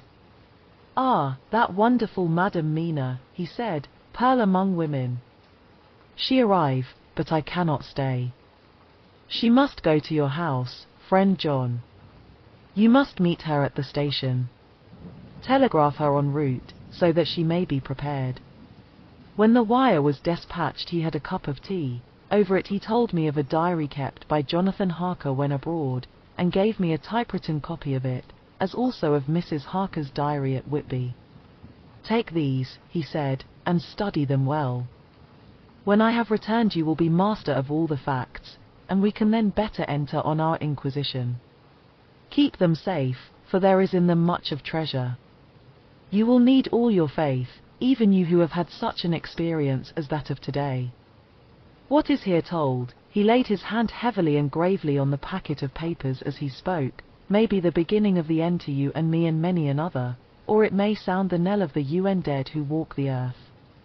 Read all, I pray you, with the open mind, and if you can add in any way to the story here told do so, for it is all important. You have kept diary of all these so strange things, is it not so? Yes. Then we shall go through all these together when we meet. He then made ready for his departure, and shortly after drove off to Liverpool Street. I took my way to Paddington, where I arrived about 15 minutes before the train came in. The crowd melted away, after the bustling fashion common to arrival platforms, and I was beginning to feel uneasy, lest I might miss my guest, when a sweet-faced, dainty-looking girl stepped up to me, and, after a quick glance, said, Dr. Seward, is it not? And you are Mrs. Harker? I answered at once, whereupon she held out her hand. I knew you from the description of poor dear Lucy, but, she stopped suddenly, and a quick blush overspread her face. The blush that rose to my own cheek somehow set us both at ease, for it was a tacit answer to her own. I got her luggage, which included a typewriter, and we took the Underground to Fenchurch Street, after I had sent a wire to my housekeeper to have a sitting room and bedroom prepared at once for Mrs. Harker. In due time we arrived. She knew, of course, that the place was a lunatic asylum, but I could see that she was unable to repress a shudder when we entered. She told me that, if she might, she would come presently to my study, as she had much to say. So here I am finishing my entry in my phonograph diary whilst I await her. As yet I have not had the chance of looking at the papers which Van Helsing left with me, though they lie open before me. I must get her interested in something, so that I may have an opportunity of reading them. She does not know how precious time is, or what a task we have in hand. I must be careful not to frighten her. Here she is. Mina Harker's journal. The 29th of September. After I had tidied myself, I went down to Dr. Seward's study. At the door I paused a moment, for I thought I heard him talking with someone. As, however, he had pressed me to be quick, I knocked at the door, and on his calling out, "Come in," I entered. To my intense surprise, there was no one with him. He was quite alone, and on the table opposite him was what I knew at once from the description to be a phonograph. I had never seen one, and was much interested. "I hope I did not keep you waiting," I said, "but I stayed at the door as I heard you talking, and thought there was someone with you." "Oh," he replied with a smile, "I was only entering my diary." "Your diary?" I asked him in surprise. "Yes," he answered. "I keep it in this." As he spoke he laid his hand on the phonograph. I felt quite excited over it, and blurted out, "Why, this beats even shorthand. May I hear it say something?" "Certainly," he replied with alacrity, and stood up to put it in train for speaking. Then he paused, and a troubled look overspread his face. "The fact is," he began awkwardly, "I only keep my diary in it, and as it is entirely, almost entirely, about my cases, it may be awkward, that is, I mean," he stopped, and I tried to help him out of his embarrassment. "You helped to attend dear Lucy at the end.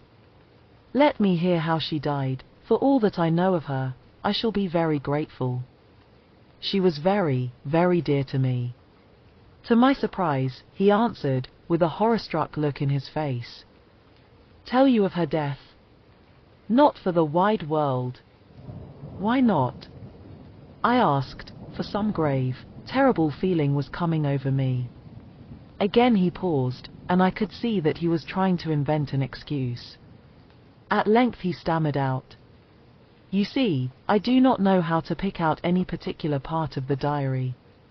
Even while he was speaking an idea dawned upon him, and he said with unconscious simplicity, in a different voice, and with the naivete of a child, "That's quite true, upon my honor." Honest Indian. I could not but smile, at which he grimaced. "I gave myself away that time," he said. "But do you know that, although I have kept the diary for months past, it never once struck me how I was going to find any particular part of it in case I wanted to look it up. By this time my mind was made up that the diary of a doctor who attended Lucy might have something to add to the sum of our knowledge of that terrible being, and I said boldly, "Then, Dr. Seward, you had better let me copy it out for you on my typewriter." He grew to a positively deathly pallor as he said, "No. No. No. For all the world, I wouldn't let you know that terrible story." Then it was terrible, my intuition was right. For a moment I thought, and as my eyes ranged the room, unconsciously looking for something or some opportunity to aid me, they lit on a great batch of typewriting on the table. His eyes caught the look in mine, and, without his thinking, followed their direction. As they saw the parcel he realized my meaning. "You do not know me," I said. "When you have read those papers, my own diary and my husband's also, which I have typed, you will know me better. I have not faltered in giving every thought of my own heart in this cause, but, of course, you do not know me, yet, and I must not expect you to trust me so far. He is certainly a man of noble nature, poor dear Lucy was right about him." He stood up and opened a large drawer, in which were arranged in order a number of hollow cylinders of metal covered with dark wax, and said, "You are quite right. I did not trust you because I did not know you. But I know you now, and let me say that I should have known you long ago. I know that Lucy told you of me, she told me of you too. May I make the only atonement in my power? Take the cylinders and hear them, the first half-dozen of them are personal to me, and they will not horrify you, then you will know me better. Dinner will by then be ready. In the meantime I shall read over some of these documents, and shall be better able to understand certain things." He carried the phonograph himself up to my sitting room and adjusted it for me. "Now I shall learn something pleasant, I am sure, for it will tell me the other side of a true love episode of which I know one side already. Dr. Seward's diary. The 29th of September. I was so absorbed in that wonderful diary of Jonathan Harker and that other of his wife that I let the time run on without thinking. Mrs. Harker was not down when the maid came to announce dinner, so I said, "She is possibly tired, let dinner wait an hour," and I went on with my work. I had just finished Mrs. Harker's diary when she came in. She looked sweetly pretty, but very sad, and her eyes were flushed with crying. This somehow moved me much. Of late I have had cause for tears, God knows. But the relief of them was denied me, and now the sight of those sweet eyes, brightened with recent tears, went straight to my heart. So I said as gently as I could, "I greatly fear I have distressed you." "Oh, no, not distressed me," she replied, "but I have been more touched than I can say by your grief. That is a wonderful machine, but it is cruelly true. It told me, in its very tones, the anguish of your heart. It was like a soul crying out to Almighty God. No one must hear them spoken ever again. See, I have tried to be useful. I have copied out the words on my typewriter, and none other need now hear your heartbeat, as I did. No one need ever know, shall ever know," I said in a low voice. She laid her hand on mine and said very gravely, "Ah, but they must." "Must? But why?" I asked. "Because it is a part of the terrible story, a part of poor dear Lucy's death and all that led to it, because in the struggle which we have before us to rid the earth of this terrible monster we must have all the knowledge and all the help which we can get. I think that the cylinders which you gave me contained more than you intended me to know, but I can see that there are in your record many lights to this dark mystery. You will let me help, will you not? I know all up to a certain point, and I see already, though your diary only took me to the 7th of September, how poor Lucy was beset, and how her terrible doom was being wrought out. Jonathan and I have been working day and night since Professor Van Helsing saw us. He has gone to Whitby to get more information, and he will be here tomorrow to help us.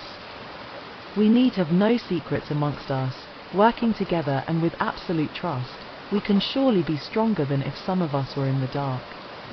She looked at me so appealingly, and at the same time manifested such courage and resolution in her bearing, that I gave in at once to her wishes.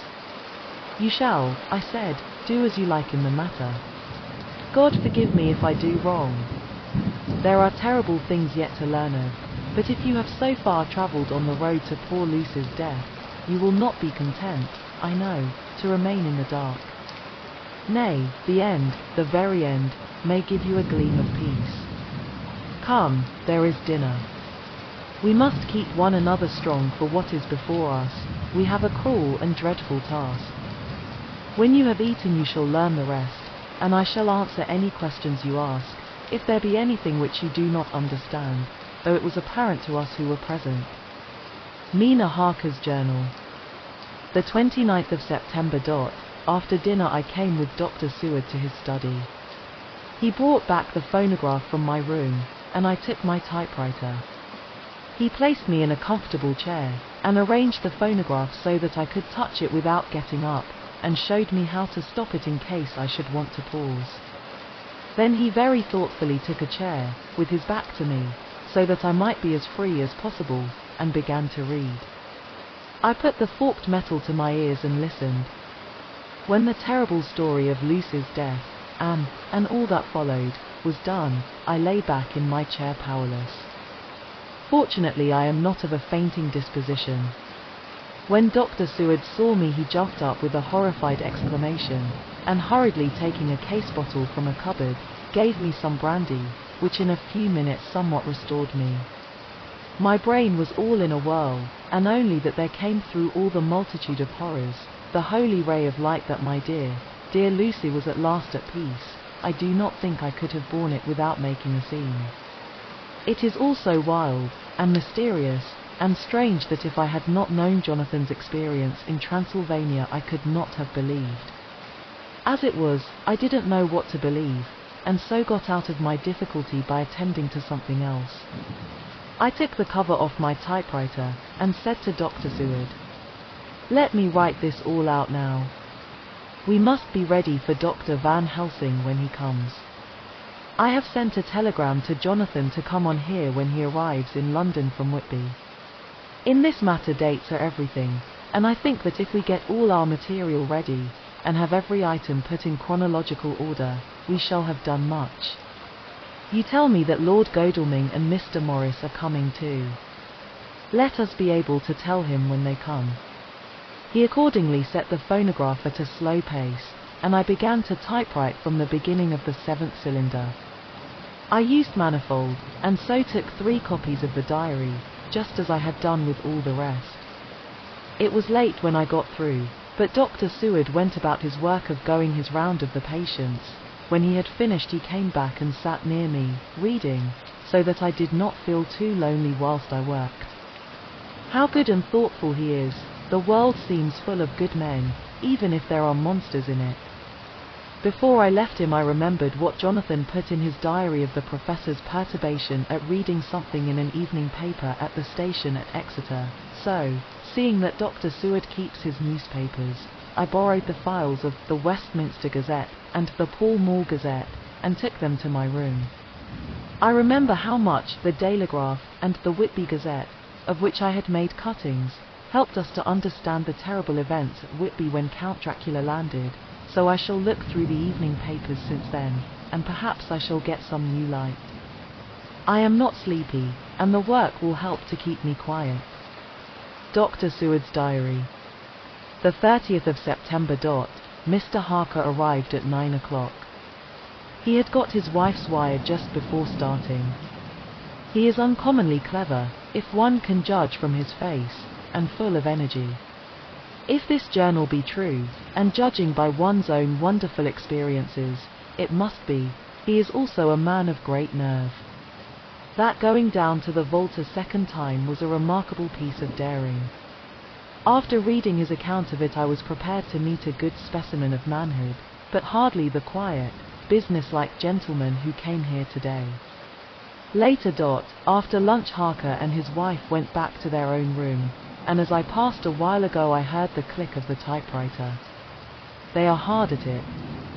Mrs. Harker says that they are knitting together in chronological order every scrap of evidence they have. Harker has got the letters between the consignee of the boxes at Whitby and the carriers in London who took charge of them. He is now reading his wife's typescript of my diary. I wonder what they make out of it. Here it is. Strange that it never struck me that the very next house might be the Count's hiding place. Goodness knows that we had enough clues from the conduct of the patient Renfield. The bundle of letters relating to the purchase of the house were with the typescript. Oh, if we had only had them earlier we might have saved poor Lucy.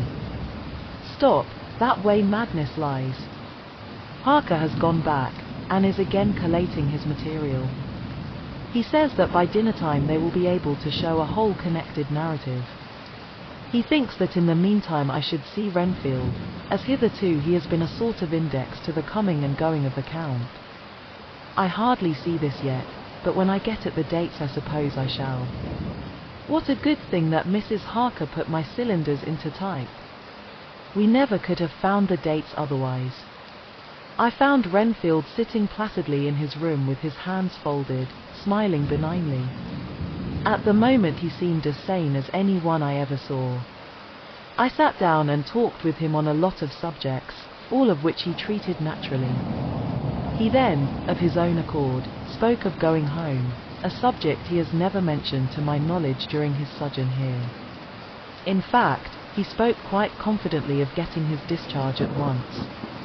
I believe that, had I not had the chat with Harker and read the letters and the dates of his outbursts, I should have been prepared to sign for him after a brief time of observation.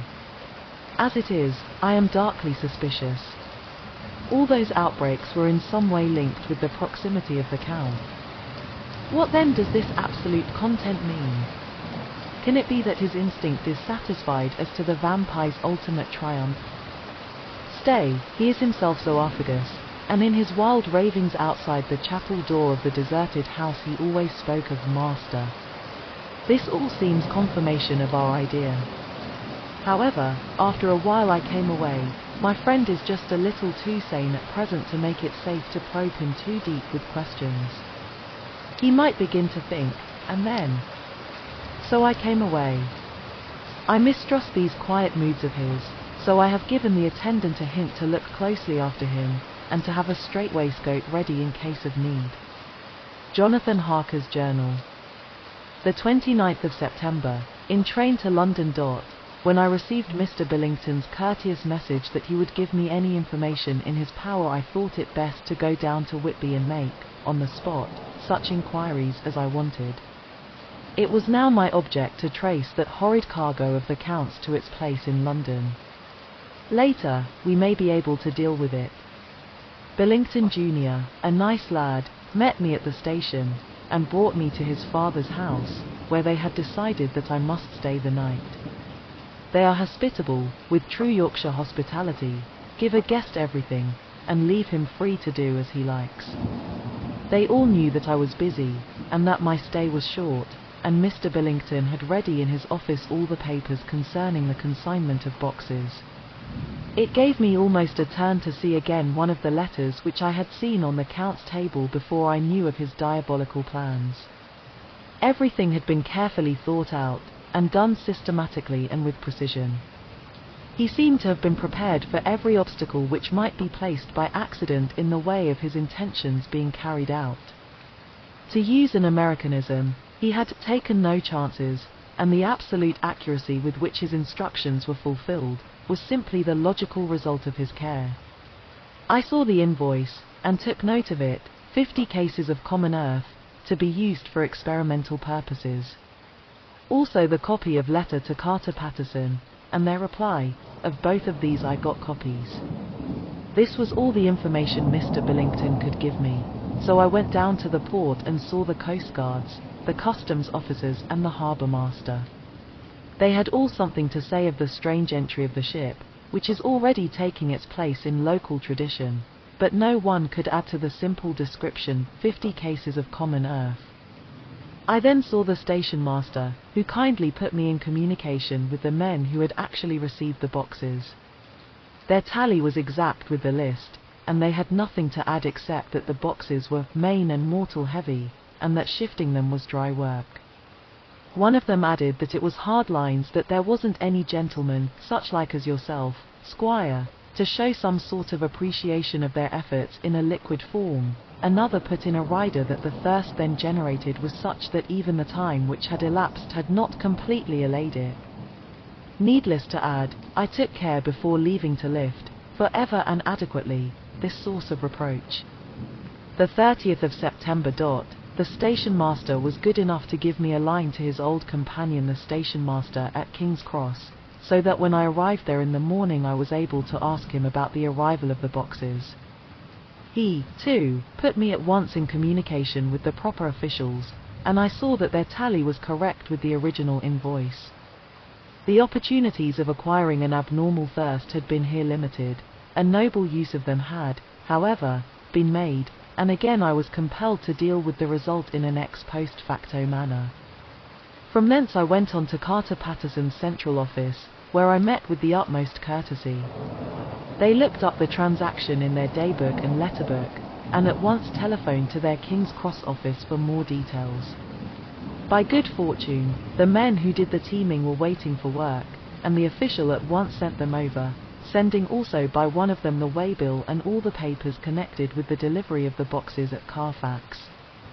Here again I found the tally agreeing exactly. The carrier's men were able to supplement the paucity of the written words with a few details. These were, I shortly found, connected almost solely with the dusty nature of the job, and of the consequent thirst engendered in the operators.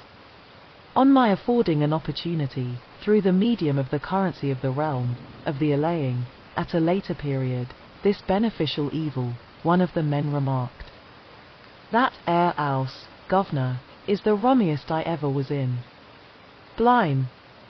But it ain't been touched since 100 years. There was dust that thick in the place that you might have slept on it without hurting of your bones, and the place was that neglected that your might ave smelled ole Jerusalem in it. But the ole chapel, that took the seeker, that did. Me and my mate, we thought we wouldn't never git out quick enough. Law, I wouldn't take less nor a quid a moment to stay there arter dark. Having been in the house, I could well believe him, but if he knew what I know, he would, I think, have raised his terms. Of one thing I am now satisfied, that all the boxes which arrived at Whitby from Varna in the Demeter were safely deposited in the old chapel at Carfax. There should be 50 of them there, unless any have since been removed, as from Dr. Seward's diary I fear. I shall try to see the carter who took away the boxes from Carfax when Renfield attacked them. By following up this clue we may learn a good deal. Later. Mina and I have worked all day, and we have put all the papers into order. Mina Harker's journal. The 30th of September. I am so glad that I hardly know how to contain myself. It is, I suppose, the reaction from the haunting fear which I have had, that this terrible affair and the reopening of his old wound might act detrimentally on Jonathan. I saw him leave for Whitby with as brave a face as I could, but I was sick with apprehension. The effort has, however, done him good. He was never so resolute, never so strong, never so full of volcanic energy, as at present. It is just as that dear, good Professor Van Helsing said, he is true grit, and he improves under strain that would kill a weaker nature. He came back full of life and hope and determination. We have got everything in order for tonight. I feel myself quite wild with excitement.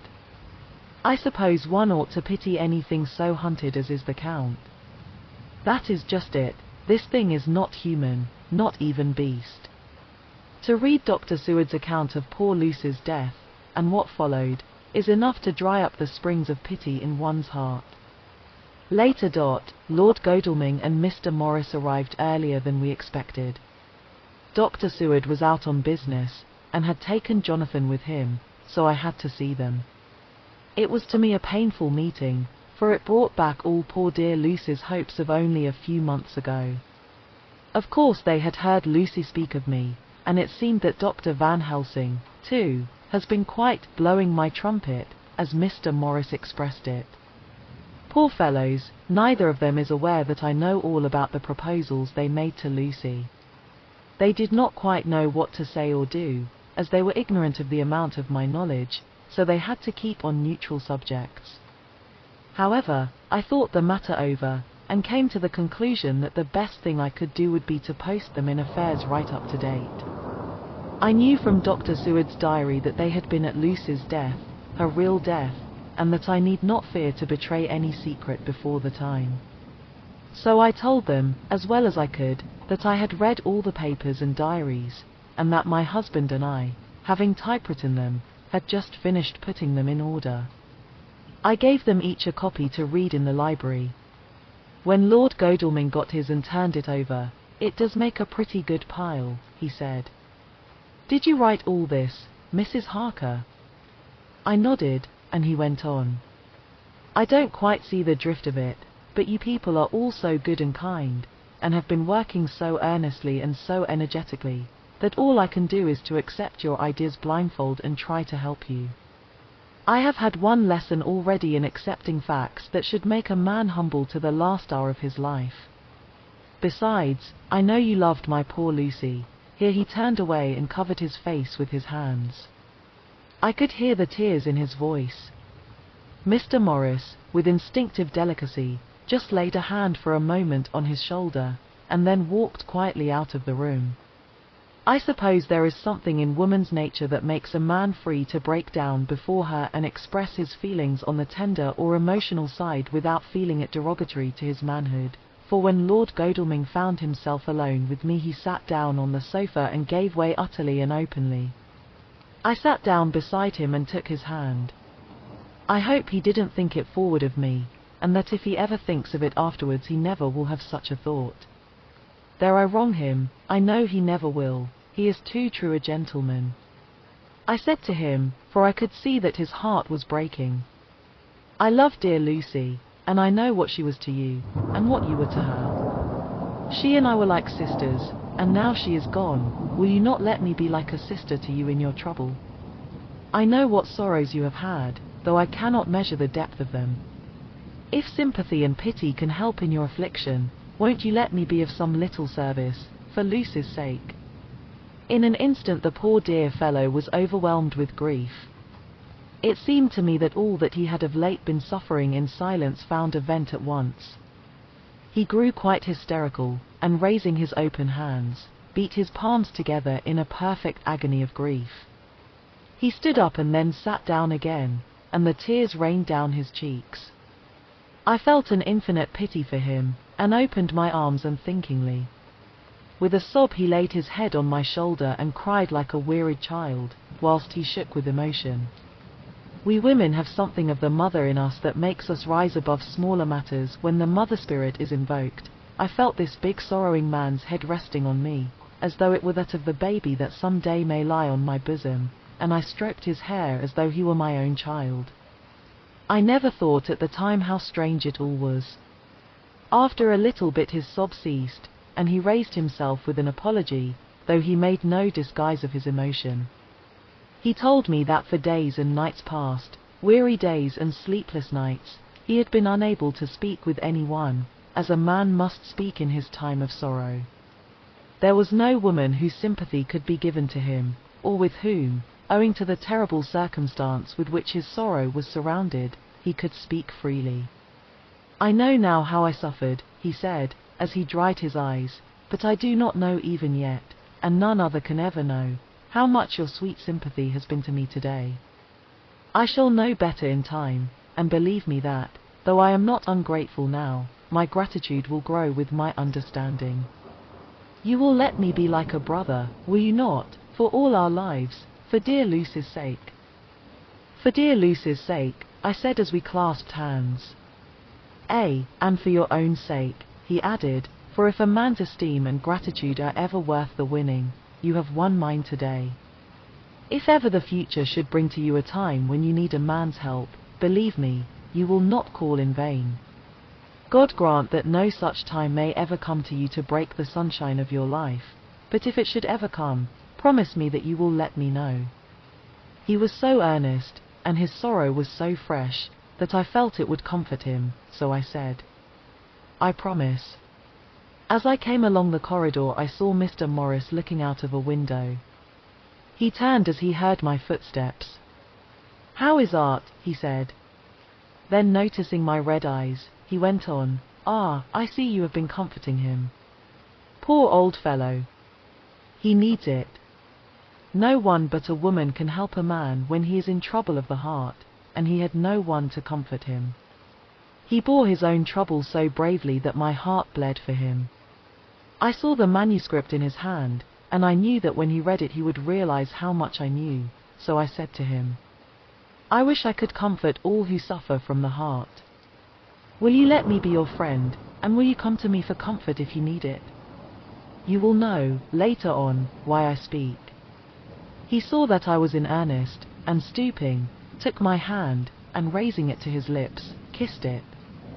It seemed but poor comfort to so brave and unselfish a soul, and impulsively I bent over and kissed him. The tears rose in his eyes, and there was a momentary choking in his throat. He said quite calmly, Little girl, you will never regret that true-hearted kindness, so long as ever you live. Then he went into the study to his friend. Little girl. The very words he had used to Lucy, and oh, but he proved himself a friend. Chapter 18. Dr. Seward's Diary. The 30th of September. I got home at 5 o'clock, and found that Godalming and Morris had not only arrived, but had already studied the transcript of the various diaries and letters which Harker and his wonderful wife had made and arranged. Harker had not yet returned from his visit to the Carrier's men, of whom Dr. Hennessy had written to me. Mrs. Harker gave us a cup of tea, and I can honestly say that, for the first time since I have lived in it, this old house seemed like home. When we had finished, Mrs. Harker said, Dr. Seward, may I ask a favor? I want to see your patient, Mr. Renfield. Do let me see him. What you have said of him in your diary interests me so much. She looked so appealing and so pretty that I could not refuse her, and there was no possible reason why I should, so I took her with me.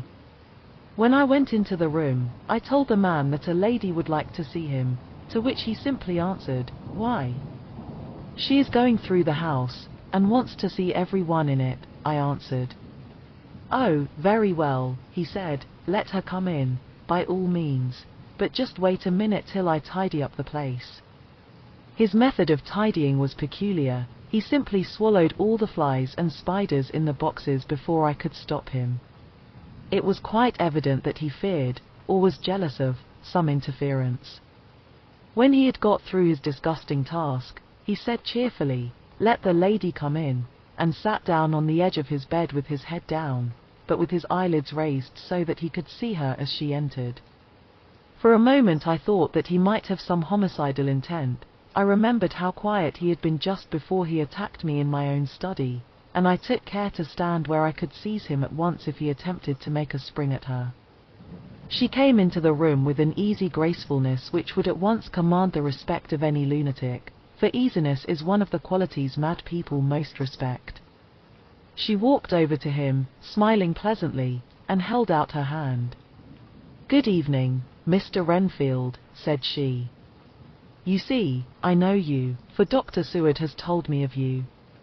He made no immediate reply, but eyed her all over intently with a set frown on his face.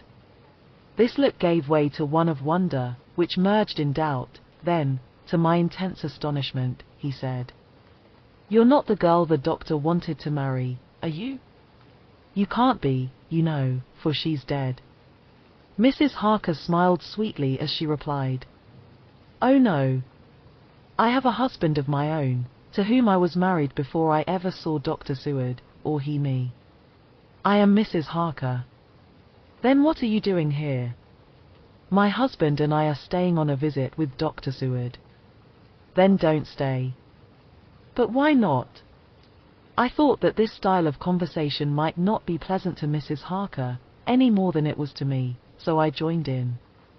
"How did you know I wanted to marry anyone?" His reply was simply contemptuous, given in a pause in which he turned his eyes from Mrs. Harker to me, instantly turning them back again. "What an asinine question!" "I don't see that at all, Mr. Renfield," said Mrs. Harker, at once championing me. He replied to her with as much courtesy and respect as he had shown contempt to me. "You will, of course, understand, Mrs. Harker, that when a man is so loved and honored as our host is, everything regarding him is of interest in our little community. Dr. Seward is loved not only by his household and his friends, but even by his patients, who, being some of them hardly in mental equilibrium, are appointment to distort causes and effects. Since I myself have been an inmate of a lunatic asylum, I cannot but notice that the sophistic tendencies of some of its inmates lean towards the errors of non causa and ignoratio elenchi. I positively opened my eyes at this new development. Here was my own pet lunatic, the most pronounced of his type that I had ever met with, talking elemental philosophy, and with the manner of a polished gentleman. I wonder if it was Mrs. Harker's presence which had touched some chord in his memory. If this new phase was spontaneous, or in any way due to her unconscious influence, she must have some rare gift or power. We continued to talk for some time, and, seeing that he was seemingly quite reasonable, she ventured, looking at me questioningly as she began, to lead him to his favorite topic. I was again astonished, for he addressed himself to the question with the impartiality of the completest sanity. He even took himself as an example when he mentioned certain things. Why, I myself am an instance of a man who had a strange belief. Indeed, it was no wonder that my friends were alarmed, and insisted on my being put under control. I used to fancy that life was a positive and perpetual entity, and that by consuming a multitude of live things, no matter how low in the scale of creation, one might indefinitely prolong life. At times I held the belief so strongly that I actually tried to take human life. The doctor here will bear me out that on one occasion I tried to kill him for the purpose of strengthening my vital powers by the assimilation with my own body of his life through the medium of his blood, relying, of course, upon the scriptural phrase, "For the blood is the life." Though, indeed, the vendor of a certain nostrum has vulgarized the truism to the very point of contempt. Isn't that true, Doctor? I nodded assent, for I was so amazed that I hardly knew what to either think or say. It was hard to imagine that I had seen him eat up his spiders and flies not 5 minutes before. Looking at my watch, I saw that I should go to the station to meet Van Helsing, so I told Mrs. Harker that it was time to leave. She came at once, after saying pleasantly to Mr. Renfield, "Goodbye, and I hope I may see you often, under auspices pleasanter to yourself," to which, to my astonishment, he replied, "Goodbye, my dear. I pray God I may never see your sweet face again. May He bless and keep you." When I went to the station to meet Van Helsing, I left the boys behind me. Poor Art seemed more cheerful than he has been since Lucy first took ill, and Quincy is more like his own bright self than he has been for many a long day. Van Helsing stepped from the carriage with the eager nimbleness of a boy. He saw me at once, and rushed up to me, saying, "Ah, friend John, how goes all?" "Well, so. I have been busy, for I come here to stay if need be. All affairs are settled with me, and I have much to tell." "Madam Mina is with you?" "Yes." "And her so fine husband?" "And Arthur and my friend Quincy, they are with you, too?" "Good." As I drove to the house I told him of what had passed, and of how my own diary had come to be of some use through Mrs. Harker's suggestion, at which the Professor interrupted me. "Ah, that wonderful Madam Mina. She has man's brain, a brain that a man should have were he much gifted, and a woman's heart. The good God fashioned her for a purpose, believe me, when he made that so good combination. Friend John, up to now fortune has made that woman of help to us. After tonight she must not have to do with this so terrible affair. It is not good that she run a risk so great.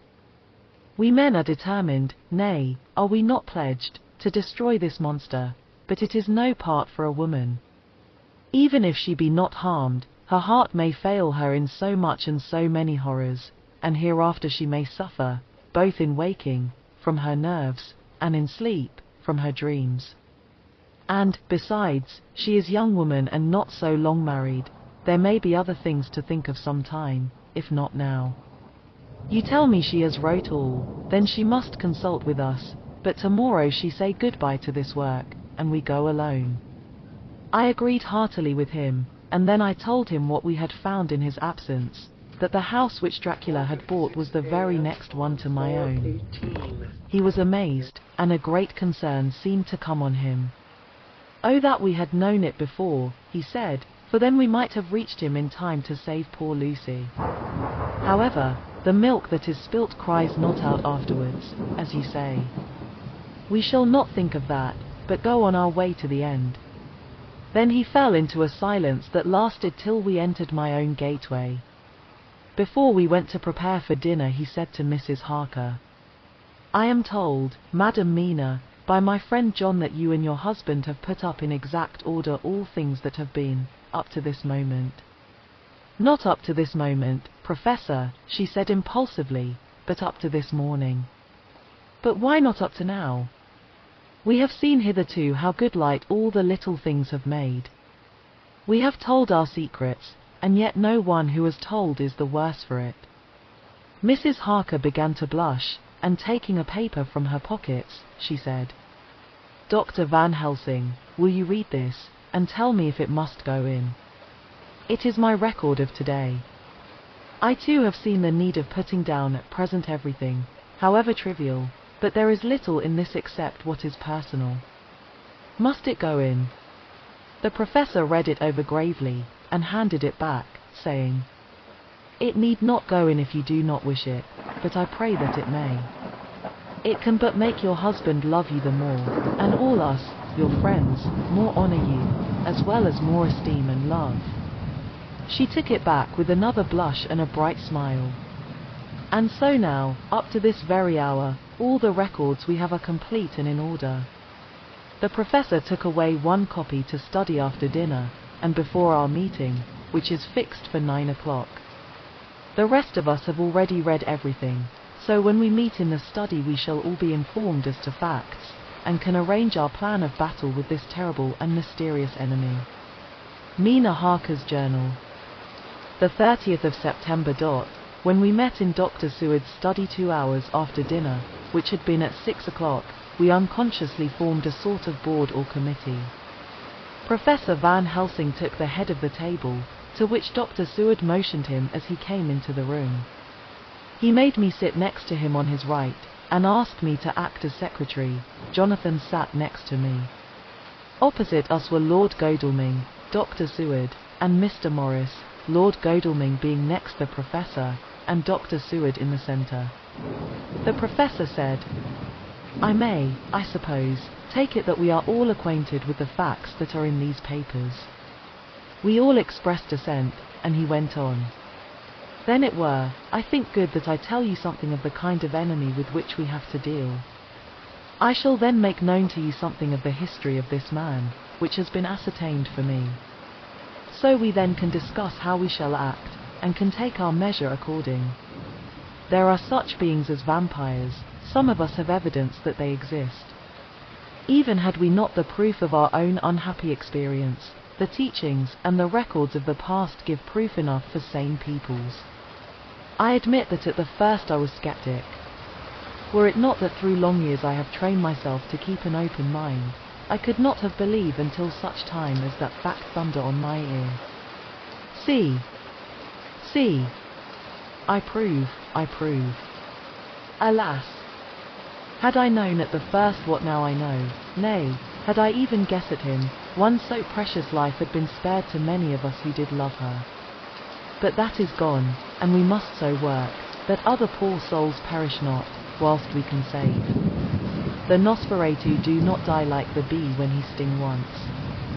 He is only stronger, and being stronger, have yet more power to work evil. This vampire which is amongst us is of himself so strong in person as 20 men. He is of cunning more than mortal, for his cunning be the growth of ages.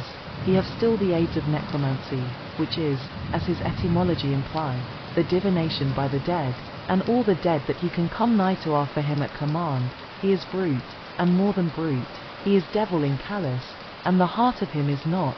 He can, within limitations, appear at will when, and where, and in any of the forms that are to him. He can, within his range, direct the elements, the storm, the fog, the thunder. He can command all the meaner things, the rat, and the owl, and the bat, the moth, and the fox, and the wolf. He can grow and become small, and he can at times vanish and come unknown. How then are we to begin our strike to destroy him? How shall we find his where, and having found it, how can we destroy? My friends, this is much, it is a terrible task that we undertake, and there may be consequence to make the brave shudder. For if we fail in this our fight he must surely win, and then where end we? Life is nothing's, I heed him not. But to fail here, is not mere life or death. It is that we become as him, that we henceforward become foul things of the night like him, without heart or conscience, preying on the bodies and the souls of those we love best. To us forever are the gates of heaven shut, for who shall open them to us again? We go on for all time abhorred by all, a blot on the face of God's sunshine, an arrow in the side of him who died for man. But we are face to face with duty, and in such case must we shrink? For me, I say, no, but then I am old, and life, with his sunshine, his fair places, his song of birds, his music and his love, lie far behind. You others are young.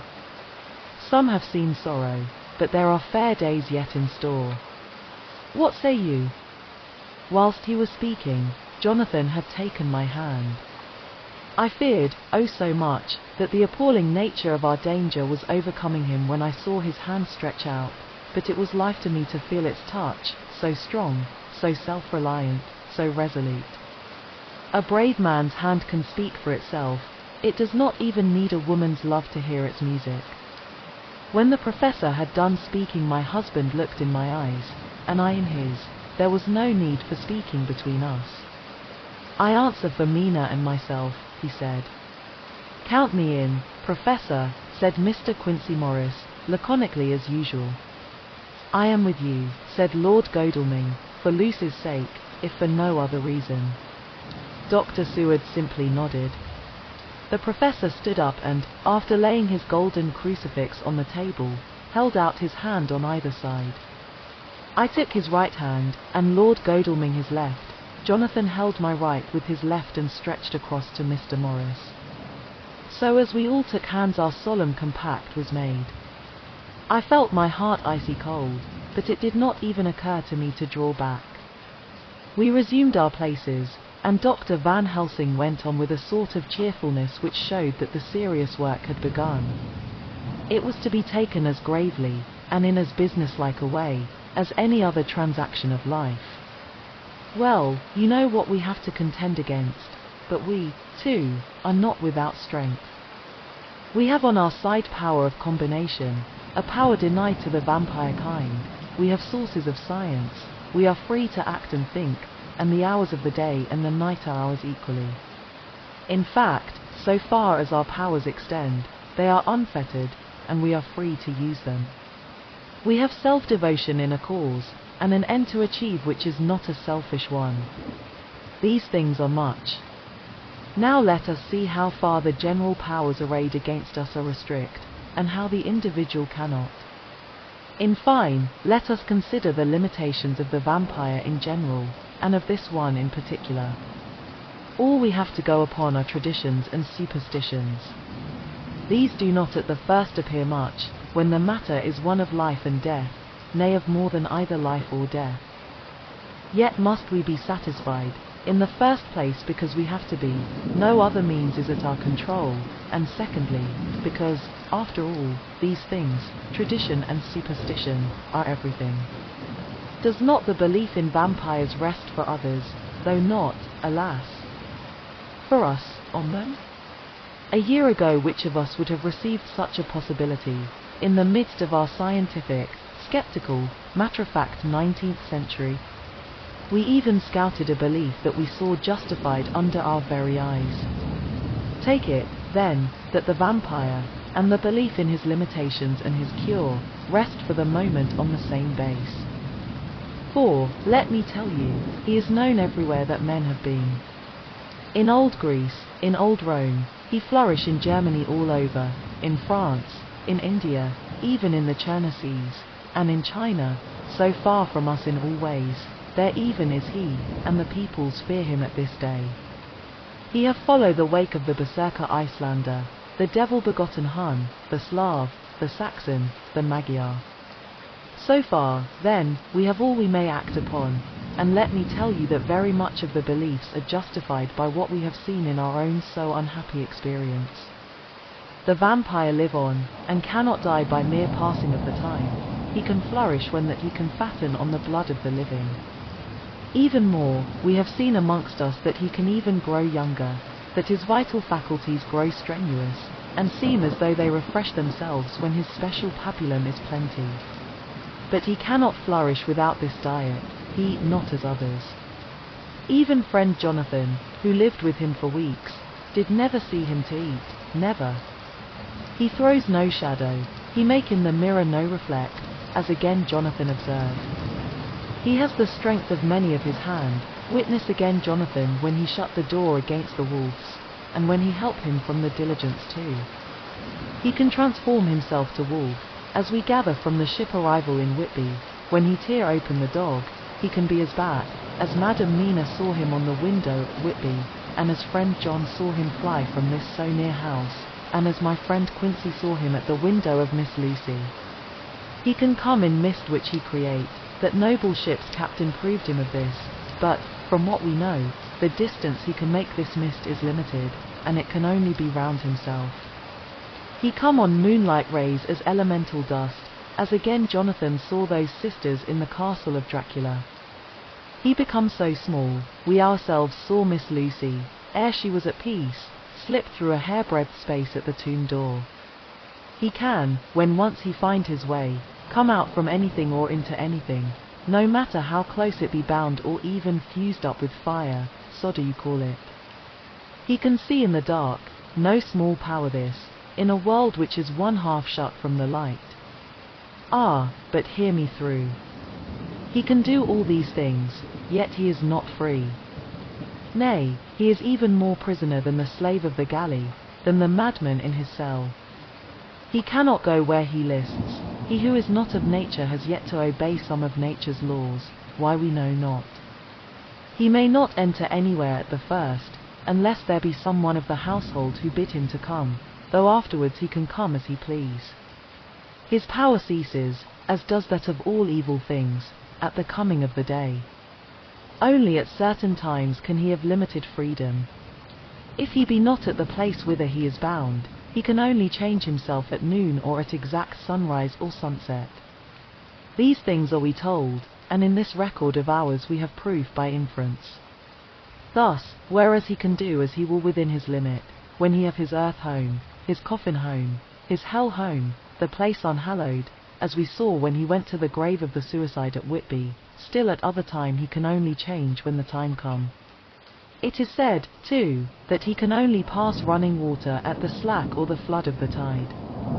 Then there are things which so afflict him that he has no power, as the garlic that we know of, and as for things sacred, as this symbol, my crucifix, that was amongst us even now when we resolve, to them he is nothing, but in their presence he take his place far off and silent with respect. There are others, too, which I shall tell you of, lest in our seeking we may need them. The branch of wild rose on his coffin keep him that he move not from it, a sacred bullet fired into the coffin kill him so that he be true dead, and as for the stake through him, we know already of its peace, or the cut off head that giveth rest. We have seen it with our eyes. Thus when we find the habitation of this man that was, we can confine him to his coffin and destroy him, if we obey what we know. But he is clever. I have asked my friend Arminius, of Budapest University, to make his record, and, from all the means that are, he tell me of what he has been. He must, indeed, have been that voivode Dracula who won his name against the Turk, over the great river on the very frontier of Turkeyland. If it be so, then was he no common man, for in that time, and for centuries after, he was spoken of as the cleverest and the most cunning, as well as the bravest of the sons of the land beyond the forest. That mighty brain and that iron resolution went with him to his grave, and are even now arrayed against us. The Draculas were, says Arminius, a great and noble race, though now and again were scions who were held by their coevals to have had dealings with the evil one. They learned his secrets in the Scholements, amongst the mountains over Lake Hermanstadt, where the devil claims the 10th scholar as his due. In the records are such words as Astragoica, witch, Ordog, and Apocal, Satan and Hell, and in one manuscript this very Dracula is spoken of as Wampa, which we all understand too well. There have been from the loins of this very one great men and good women, and their graves make sacred the earth where alone this foulness can dwell. For it is not the least of its terrors that this evil thing is rooted deep in all good, in soil barren of holy memories it cannot rest. Whilst they were talking Mr. Morris was looking steadily at the window, and he now got up quietly, and went out of the room.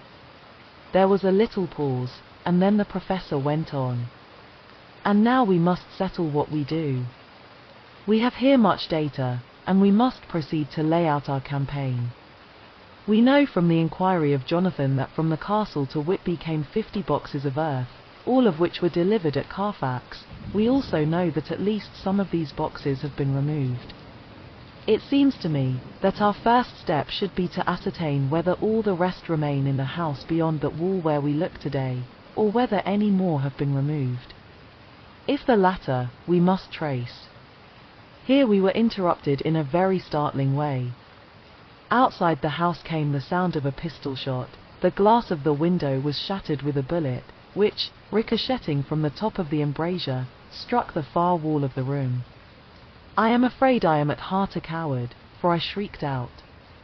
The men all jumped to their feet. Lord Godalming flew over to the window and threw up the sash.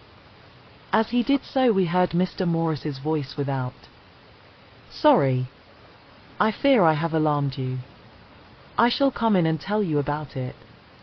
A minute later he came in and said, "It was an idiotic thing of me to do, and I ask your pardon, Mrs. Harker, most sincerely. I fear I must have frightened you terribly. But the fact is that whilst the professor was talking there came a big bat and sat on the windowsill. I have got such a horror of the damned brutes from recent events that I cannot stand them, and I went out to have a shot, as I have been doing of late of evenings, whenever I have seen one. You used to laugh at me for it then, Art." "Did you hit it?" asked Dr. Van Helsing. "I don't know, I fancy not, for it flew away into the wood." Without saying any more he took his seat, and the professor began to resume his statement. "We must trace each of these boxes, and when we are ready, we must either capture or kill this monster in his lair, or we must, so to speak, sterilize the earth, so that no more he can seek safety in it. Thus in the end we may find him in his form of man between the hours of noon and sunset, and so engage with him when he is at his most weak. And now for you, Madam Mina, this night is the end until all be well. You are too precious to us to have such risk. When we part tonight, you no more must question. We shall tell you all in good time. We are men and are able to bear, but you must be our star and our hope, and we shall act all the more free that you are not in the danger, such as we are." All the men, even Jonathan, seemed relieved, but it did not seem to me good that they should brave danger and, perhaps, lessen their safety, strength being the best safety, through care of me, but their minds were made up, and, though it was a bitter pill for me to swallow, I could say nothing, save to accept their chivalrous care of me. Mr. Morris resumed the discussion. "As there is no time to lose, I vote we have a look at his house right now. Time is everything with him, and swift action on our part may save another victim." I own that my heart began to fail me when the time for action came so close, but I did not say anything, for I had a greater fear that if I appeared as a drag or a hindrance to their work, they might even leave me out of their counsels altogether. They have now gone off to Carfax, with means to get into the house. Manlike, they had told me to go to bed and sleep, as if a woman can sleep when those she loves are in danger. I shall lie down and pretend to sleep, lest Jonathan have added anxiety about me when he returns. Dr. Seward's Diary. The 1st of October, 4 a.m. Just as we were about to leave the house, an urgent message was brought to me from Renfield to know if I would see him at once, as he had something of the utmost importance to say to me. I told the messenger to say that I would attend to his wishes in the morning. I was busy just at the moment. The attendant added, "He seems very importunate, sir. I have never seen him so eager. I don't know but what, if you don't see him soon, he will have one of his violent fits." I knew the man would not have said this without some cause, so I said, "All right, I'll go now," and I asked the others to wait a few minutes for me, as I had to go and see my patient. "Take me with you, friend John," said the professor. "His case in your diary interests me much, and it had bearing, too, now and again on our case. I should much like to see him, and especially when his mind is disturbed." "May I come also?" asked Lord Godalming. "Me too," said Quincy Morris. "May I come?" said Harker. I nodded, and we all went down the passage together. We found him in a state of considerable excitement, but far more rational in his speech and manner than I had ever seen him. There was an unusual understanding of himself, which was unlike anything I had ever met with in a lunatic, and he took it for granted that his reasons would prevail with others entirely sane. We all four went into the room, but none of the others at first said anything. His request was that I would at once release him from the asylum and send him home. This he backed up with arguments regarding his complete recovery, and adduced his own existing sanity.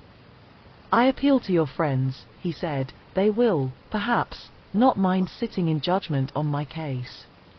By the way, you have not introduced me." I was so much astonished that the oddness of introducing a madman in an asylum did not strike me at the moment, and, besides, there was a certain dignity in the man's manner, so much of the habit of equality, that I at once made the introduction: Lord Godalming, Professor Van Helsing, Mr. Quincy Morris, of Texas, Mr. Renfield.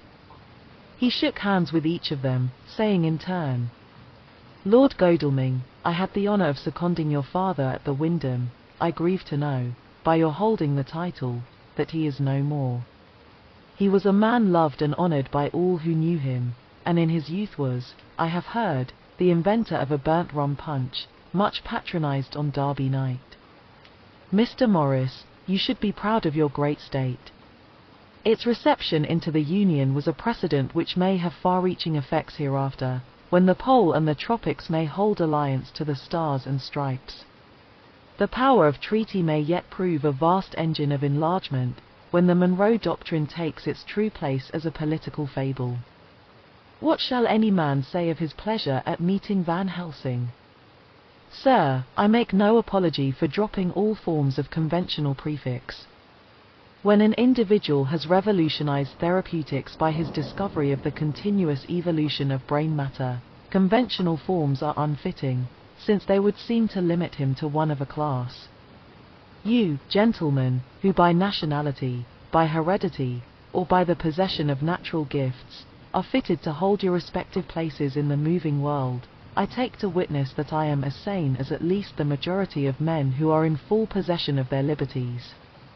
And I am sure that you, Dr. Seward, humanitarian and medico-jurist as well as scientist, will deem it a moral duty to deal with me as one to be considered as under exceptional circumstances." He made this last appeal with a courtly air of conviction which was not without its own charm. I think we were all staggered.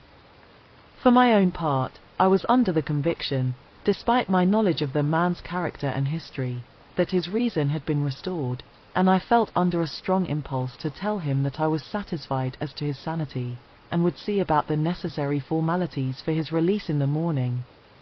I thought it better to wait, however, before making so grave a statement, for of old I knew the sudden changes to which this particular patient was liable. So I contented myself with making a general statement that he appeared to be improving very rapidly, that I would have a longer chat with him in the morning, and would then see what I could do in the direction of meeting his wishes. This did not at all satisfy him, for he said quickly, "But I fear, Dr. Seward, that you hardly apprehend my wish. I desire to go at once, here, now, this very hour, this very moment, if I may. Time presses, and in our implied agreement with the old Scytheman it is of the essence of the contract. I am sure it is only necessary to put before so admirable a practitioner as Dr. Seward so simple, yet so momentous a wish, to ensure its fulfillment." He looked at me keenly, and seeing the negative in my face, turned to the others, and scrutinized them closely. Not meeting any sufficient response, he went on. "Is it possible that I have erred in my supposition?" "You have," I said frankly, but at the same time, as I felt, brutally. There was a considerable pause, and then he said slowly, "Then I suppose I must only shift my ground of request. Let me ask for this concession, boon, privilege, what you will. I am content to implore in such a case, not on personal grounds, but for the sake of others. I am not at liberty to give you the whole of my reasons, but you may, I assure you, take it from me that they are good ones, sound and unselfish, and spring from the highest sense of duty. Could you look, sir, into my heart, you would approve to the full the sentiments which animate me. Nay, more, you would count me amongst the best and truest of your friends." Again he looked at us all keenly. I had a growing conviction that this sudden change of his entire intellectual method was but yet another form or phase of his madness, and so determined to let him go on a little longer, knowing from experience that he would, like all lunatics, give himself away in the end, Van Helsing was gazing at him with a look of utmost intensity, his bushy eyebrows almost meeting with the fixed concentration of his look. He said to Renfield in a tone which did not surprise me at the time, but only when I thought of it afterwards, for it was as of one addressing an equal.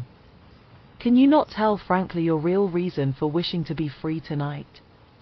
I will undertake that if you will satisfy even me, a stranger, without prejudice, and with the habit of keeping an open mind, Dr. Seward will give you, at his own risk and on his own responsibility, the privilege you seek." He shook his head sadly, and with a look of poignant regret on his face. The professor went on. "Come, sir, bethink yourself. You claim the privilege of reason in the highest degree, since you seek to impress us with your complete reasonableness.